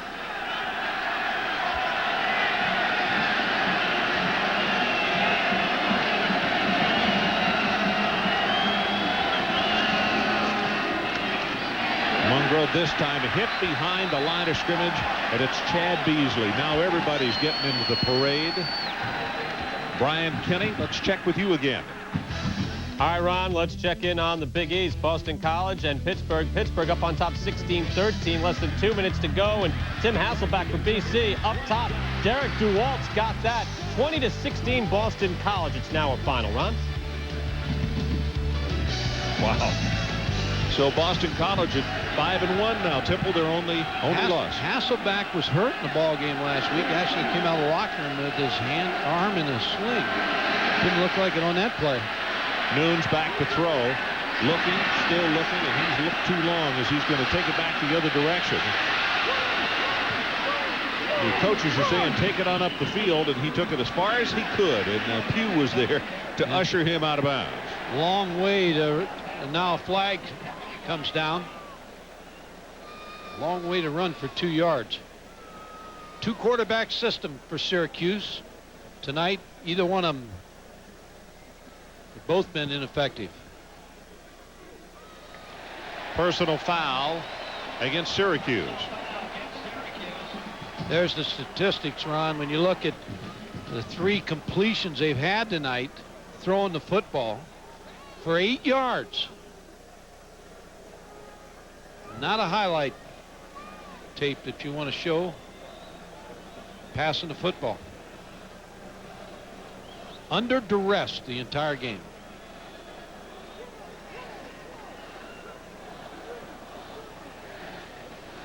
Personal foul, stepped off back to the 18.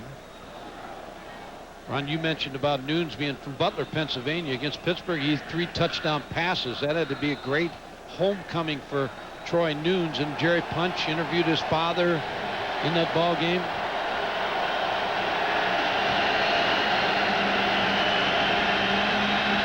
Third down and forever. And they're going to pin their ears back and go get Troy Nunes here.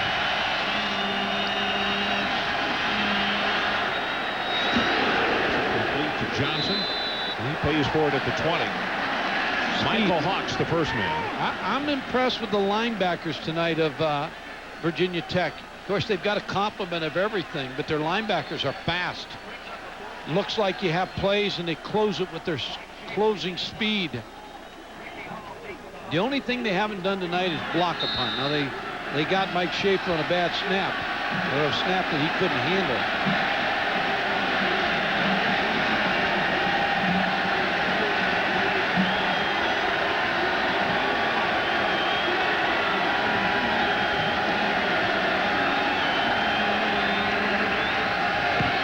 Got on a knee to secure that one, and he messed up the kick. End over end is going to hit just beyond midfield. It's only going to be about a 32, 33-yard kick. 34 is where it winds up, and there is a commercial coming with 4:10 remaining, third quarter. All Hokies.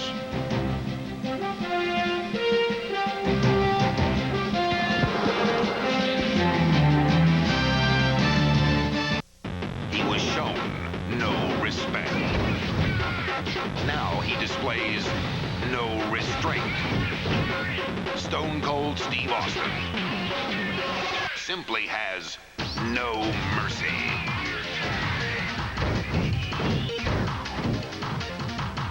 WWF No Mercy. Live October 17th on Direct Ticket. Order and receive a free Mr. Socko official sock puppet. For details, visit WWF.com. DirecTV presents. You foresaw all this. I see things unknown. The mystical, marvelous, magical masterpiece, Merlin. This exclusive encore presentation of NBC's enchanting miniseries, starring Sam Neill, Helena Bonham Carter, Martin Short. Don't miss this special motion picture event. All-day ticket, commercial-free for only $2.99. Merlin, now playing exclusively on DirecTV. It's the PGA Fall Finish on ESPN. The top hitters on the PGA Tour tee it up in the desert at the Las Vegas Invitational. Coverage continues tomorrow at 5 on ESPN. Unlike most cheerleaders, I follow the sports that I cheer for. And that's why I read Spun, the magazine. Spun, the magazine, is the magazine for sports nuts, like me.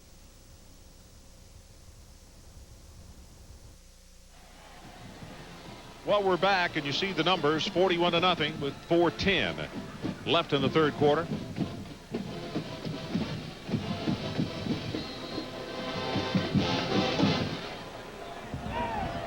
Yeah, this crowd is having a gay old time now. It's homecoming.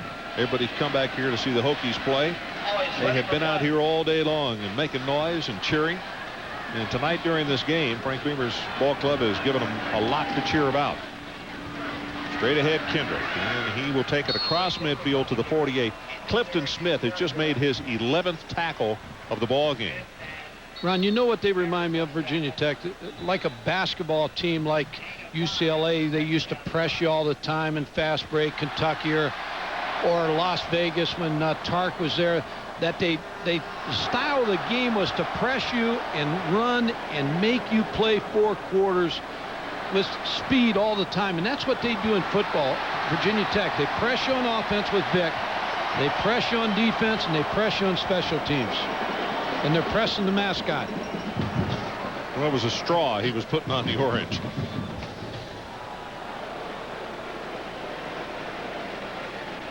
Mascot's not even safe here. And let's check in with Adrian Karsten. In response to what Mike said earlier on, Ron, about how much of a statement is this for Virginia Tech? Well, for the players, they want to take it in a very low-key fashion. They didn't even mention the word Syracuse this week. To them, it was just Game 6, in which we play Team 6. In Week 6, when we come back for Miami and the Hurricanes, maybe they'll have better athletes, but it will be Week 9 against Team 9 and game number 9. This is a group that carries an old beat-up lunch pail around with them, Ron. That's their signature. That's the way they want to. They don't even want to mention the phrase national championship. Let it show up on the banners. Let people make the comparisons to Donovan McNabb, but the lunch pail guys are just going to get the job done up front. That's their attitude. Well, the guy you were just looking at on the sideline, yesterday, he was very accommodating as far as visiting about the team, but Frank's not one that looks for spotlight or big talk. They're going to get pressed against Miami. Now, there's a lot of season left, but Miami's going to press them now. I don't think there's any question about that. Kendrick. In fact, he's close to the first down, but he's not going to have it. Miami's one of those situations where they may have 3 losses, but tell me anyone in that top 10 group that would like to play them. No, right dangerous, now or anytime. Dangerous. Kelly's getting better at quarterback. They got speed on defense, and they have a game breaker of their own in Santana Moss, who's now with Warwick out down at Florida State, may be every bit as good as any receiver in the country. 3rd down and 1 as we're about to go under 3 minutes left in the 3rd quarter. Vick, and straight ahead, this will be Hawkins. Hawkins will have the first down. And it'll move the change. Clock continues to run, and let's take a look at the USA ESPN poll. Here's my one question, and not to kindle that fire again about a multiple team playoff. You see those top 2 teams up there? Penn State was 1 play from being beaten by Miami. They got 3 losses. Florida State was 2 plays away. So my point is, you think, as I mentioned again, do you think any of those teams want to play Miami? No, and that's the reason that multiple teams should be allowed in the playoff, because Miami's a great example this year. They might beat either one of those teams if they play. Well, you're speaking to the choir. Not much doing for Kendrick right there, as he will be tackled after a gain of a couple. So I agree with you that when we come back up here in, what is it, 3 weeks or 4 weeks to do the Miami at the Virginia Tech game, stay tuned, folks. I think that could be an all-out affair. I think Miami will have a shot at Virginia Tech. Temple beat them last year in homecoming. They've had problems in homecoming games. They lost 3 out of their last 4 homecoming games. They're not going to go to the dance unhappy tonight. Let it be noted, put a giant asterisk by 1999, because they didn't have any problems this year. Dancing away tonight. Oh my goodness. And this is just timeout called by Virginia Tech. It'll stop the clock with 1:50 left in the 3rd, and we'll take the timeout with them.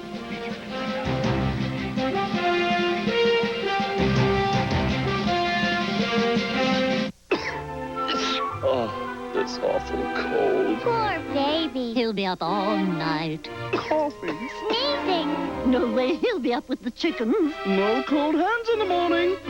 Sorry, girls, but he's getting NyQuil. You need relief. So I can rest. And when he wakes up, he'll be ready to go.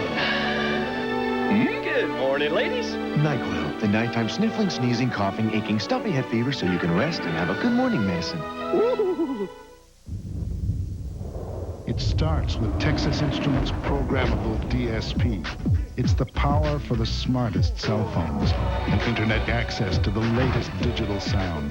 And when new generations evolve, rather than retool or replace, you can simply reprogram. The new frontier is no longer out there. It's here. Hardware, software, and open thinking. From the world leader in DSP and analog, Texas Instruments. Tonight, we had the perfect meal for us. The Olive Garden's never-ending pasta bowl. You pick any of their special pastas, and you get all the free refills you want, plus all the salad and breadsticks for $6.95. Good thing I was born hungry. The Olive Garden. When you're here, you're family. When does a guarantee start? Depends. How soon can you make it in? Sears Days, the season's guaranteed lowest prices, 12 days only.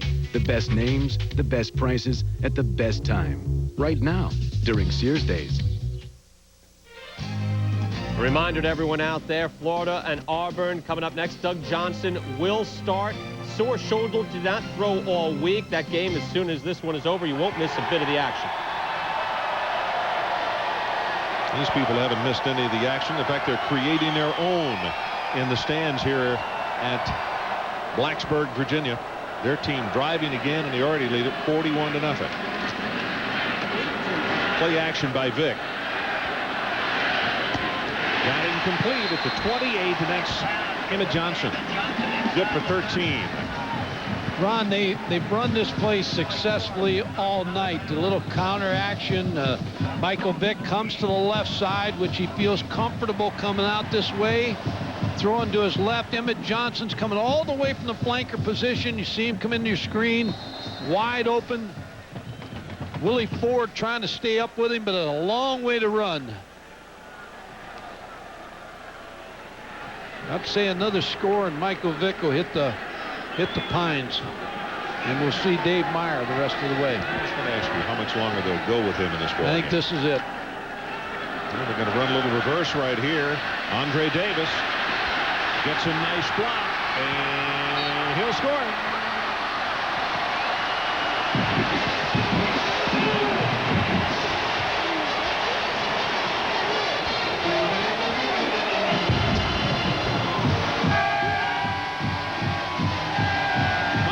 When you look at the replay, guess who threw a nice block? Vick. I'd say Michael Vick. He's done everything else tonight.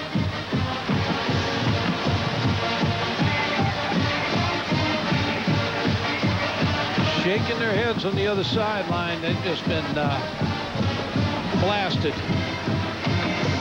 Well, what does that make it now? That's 47. It's about to be 48. 155 to 34 in the last 4 ball games here.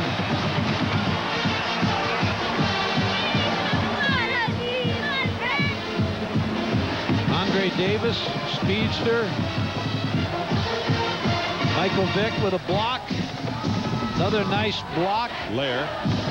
By Lambeau, too. And Andre Davis in the end zone.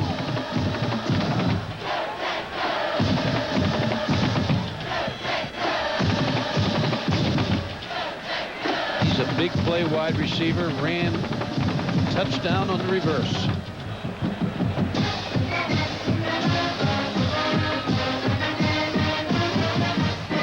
Adrian Carson with 134 left in this third quarter. What do you have for us? Ron, another story about another quarterback sensation, a young man who plays at North Carolina, or did until a couple of weeks ago anyway. Ronald Curry, who now has hurt his Achilles tendon and won't play anymore this year. Well, he and Michael Vick played in the same conference here in Virginia, and Michael says the best thing that could have happened to him in his last year of the redshirt season was to watch Ronald Curry in some inconsistency. He wishes nothing bad on Ronald Curry, but he was kind of in his shadow, very honestly, in high school.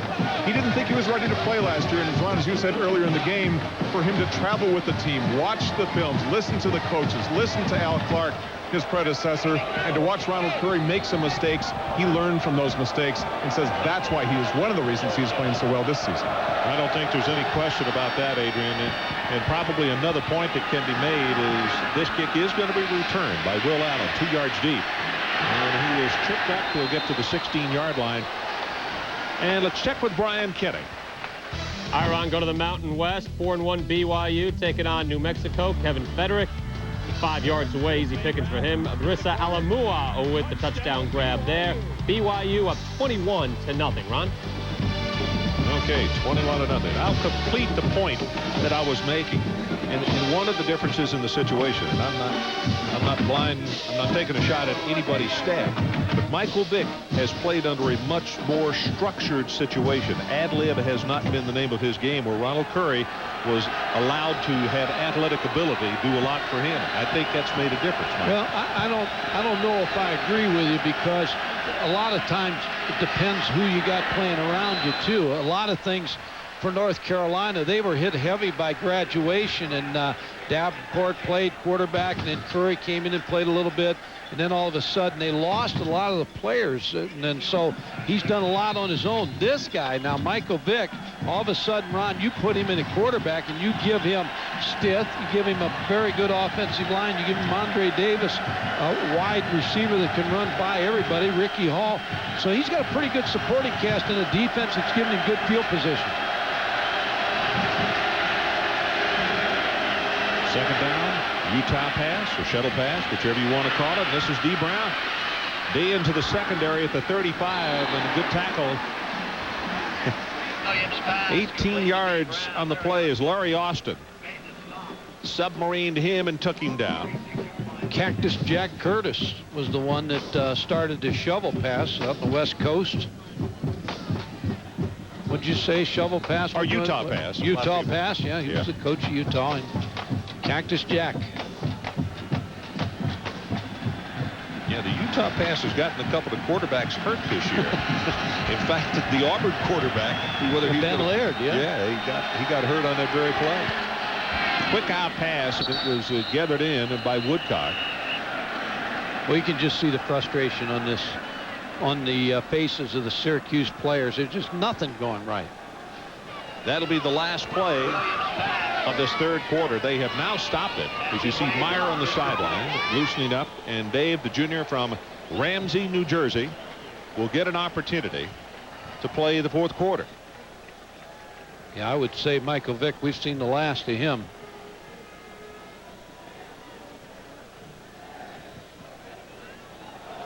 Well, they're going to call that pass incomplete, so they're asking him to put some time back on the clock.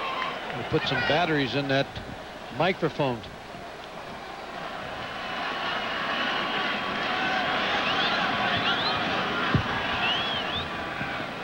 They're going to check on the phone, call upstairs and see exactly the time. 48-0. I don't know if 2 seconds are going to matter here.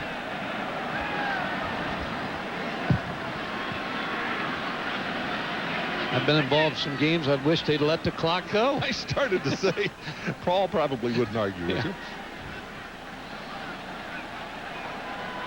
Boy, they're going to add 9 seconds. Yeah. That's when it gets worse. When they add time, you're getting beat 48-0.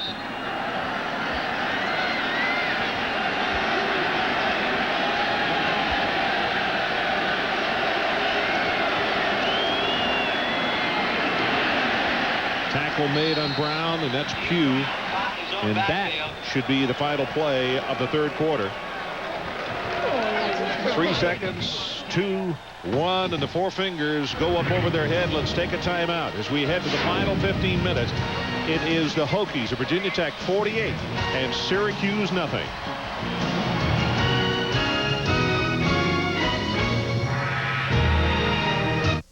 As you might expect, Teller and I don't see eye to eye on investing. I like to avoid risk. Teller's a little more daring. We do, however, share the same new way to trade online. Introducing PowerStreet by Fidelity, the first site with trading tools customized by Lycos to fit your life, your goals, your unique way of doing things. Look, the market's up. Or, in your case, down.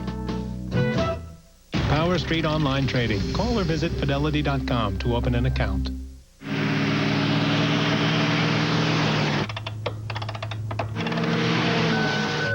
With technology unavailable in any other SUV, just how smooth is the ride of the new Land Rover?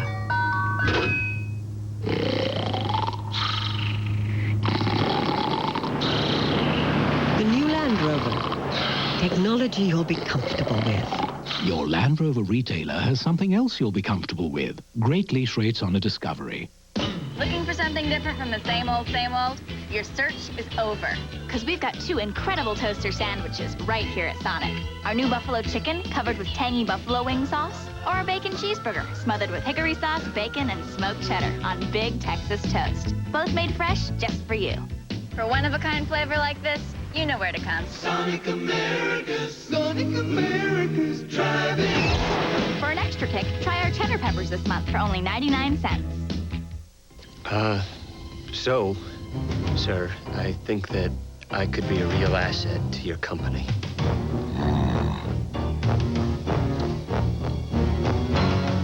Jenkins, I think we can use a man like you. Thank you.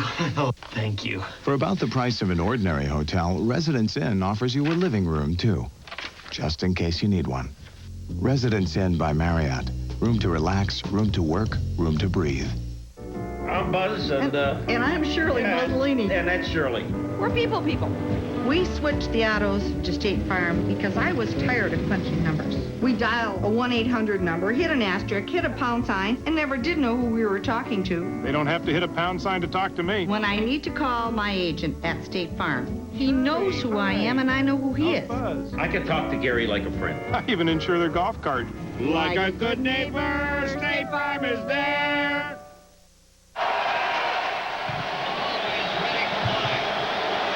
And we're back. The beginning of the fourth and final period. 48-0. Number 4, Virginia Tech leading Previously, number 15, Syracuse. And the quick pass knocked down. That's Ben Taylor, one of the linebackers who went out parallel to the ground and knocked it away. On Larry Austin, too, had visions of an interception there. Ben Taylor tipped it. Both of them were there.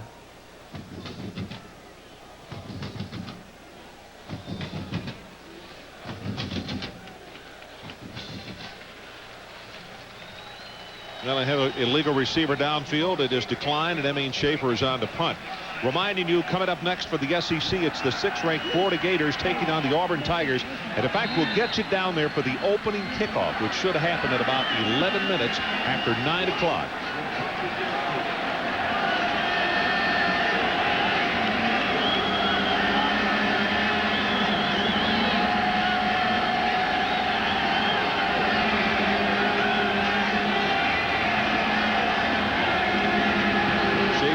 They've got the return on, and it's a line drive, and it's going to be taken by Hall, and he's hit immediately. Tackled at the 28 by Woodcock.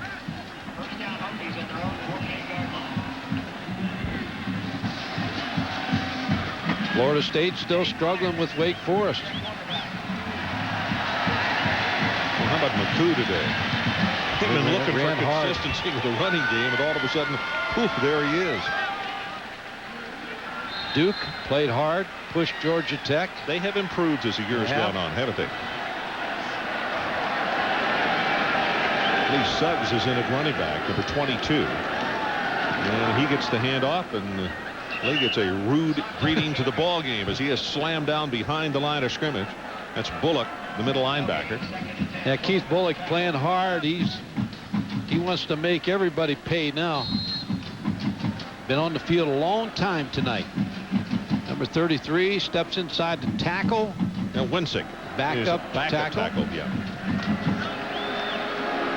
Tomasi's still in there? Yes, he is. Number 61. You got to remember, still working. Yeah, that's right. Unless they take Lair from left guard, and I'm sure they're trying to get him a little edge. Neapoli is in at left guard. And again, Suggs hit behind the line of scrimmage. Clifton Smith, who has really been outstanding in the ball game. Nice job by Steve Tomasi on Eric Downing there, number 90.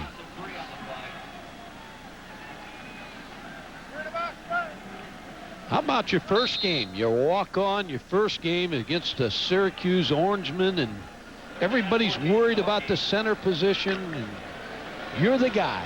Ron, you got to step up and do it. The man of the hour. He'll be big at the homecoming dance tonight, Steve Tomasi. Michael Vick, you could see him loosening his rib protector on the sideline.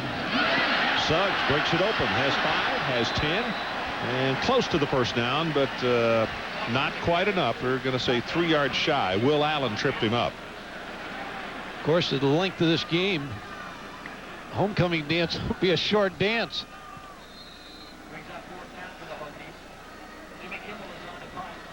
Hello. Spotwood deep for Syracuse. Spotwood goes back deep. He has been silenced tonight. Good to see him back, though. He got the knee injury, and I'm glad he's back. Good heavens, he almost kicked this one out of the county. It hits at the 5 and goes into the end zone. And consider that the line of scrimmage where it was, that's a 64-yard punt.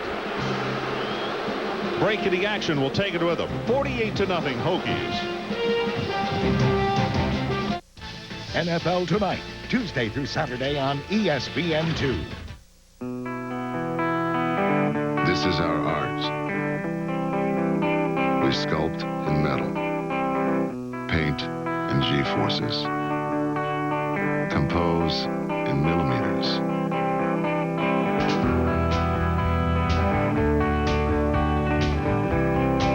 You won't find our work in museums, for we are artists of the streets.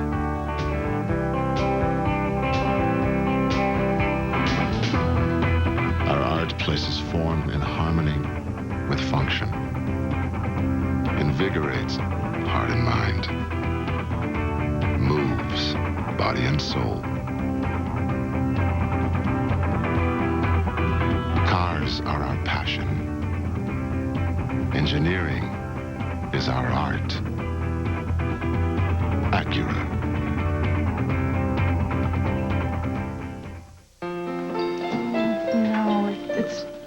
Too red.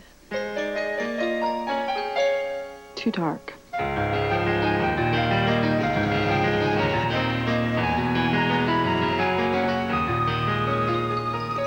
This is gonna be perfect. You can get enough orange and blue to last a season at Lucas Paints in Denver, but bring your Visa card, because they don't take American Express. Visa is everywhere NFL fans want to be. ESPN's presentation of primetime college football is brought to you by Acura. Cars are our passion. Engineering is our art. And by State Farm Insurance. Like a good neighbor, State Farm is there. Welcome back. 12:51 remaining, and it's 48-0. Virginia Tech.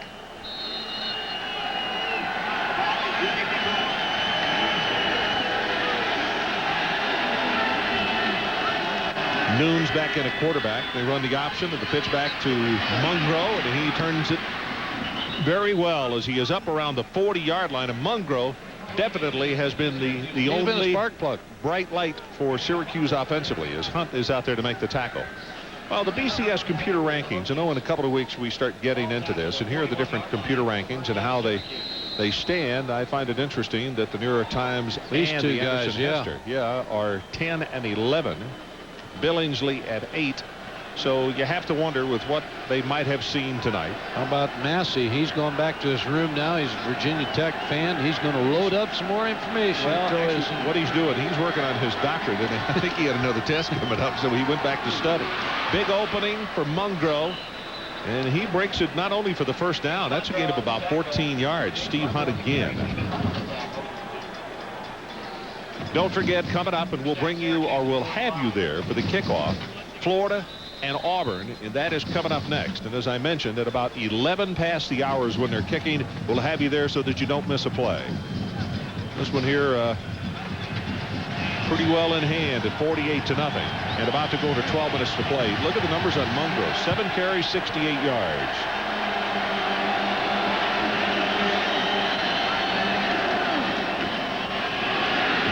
Spun around this time. All the backup defensive players in for Virginia Tech.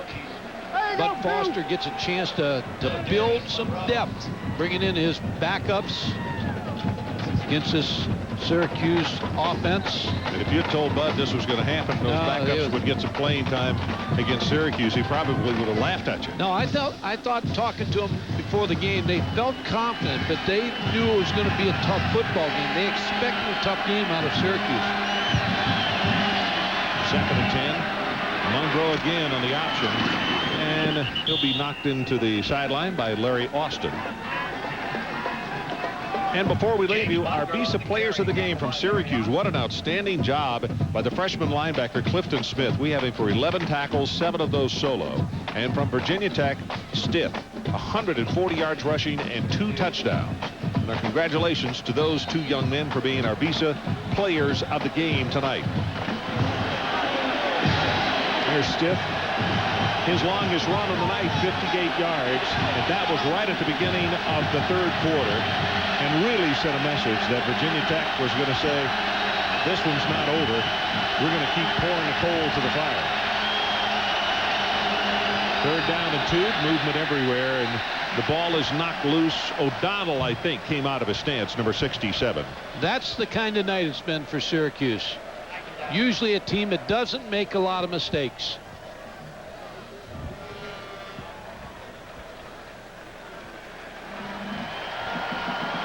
Chiron Stith had a big night, had 2 long runs against the Syracuse defense. Took the ball inside, shows a lot of speed, gets into the secondary, gets chased down, and shows you the strength, lower body strength, breaking tackles up inside. Powerful runner.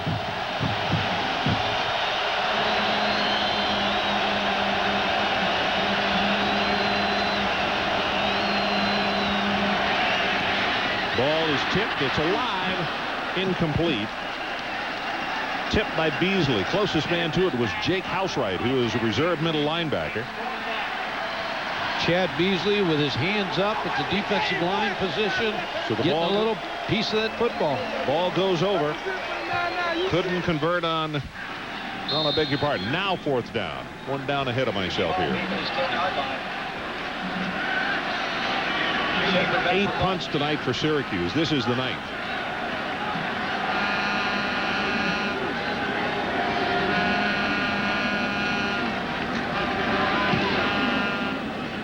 Little pooch kick. It is caught on the run. No fair catch signal for it. The 15 by Ricky Hall. 27 yards on the kick and 2 on the return. Don't forget, coming up in just a few moments, Florida, number 6 in the nation, down on the Plains against Auburn. Auburn's been banged up a little bit too. Clifton Robinson, Heath Evans. I think they're going to play, but have practiced sparingly this week. And Laird, the word is only by emergency would they play him, right? Suggs again in the ball game at running back, number 22. He'll get the handoff, and he got the defensive player just as soon as he got the handoff. Bullock again. Yeah, Bullock shot the gap, and Troy Taylor's supposed to play tonight for Florida. He's coming back. There was some question whether Doug Johnson was going to be the quarterback or Jesse Palmer was going to have to see action, but I think they're trying to redshirt Jesse Palmer. They'd like to keep him out of action. Bullock, by the way, just made the tackle. He's got 13 on the... Yeah, he's played well, Ron. He really has. Missed a couple tackles early, but he's played hard.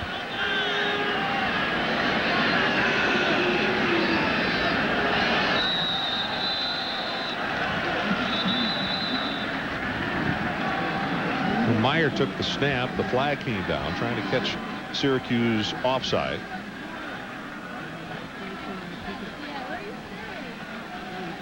Did. Rack that up to Steve DeMasi, the center again.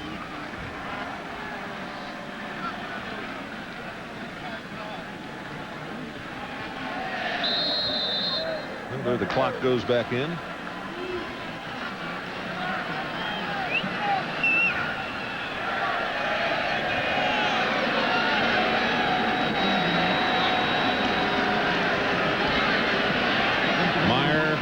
This one way too high, so Mike, we're about to go away and head down to Auburn, Alabama, 48-0. I know you were impressed. The number 4 ranking for Virginia Tech, and they have held up. So, without a doubt, 48-0. Now let's head to Auburn. Here is Steve Levy and Todd Christensen, along with Holly Rowe, down in Auburn, Alabama, for the Gators and the Tigers.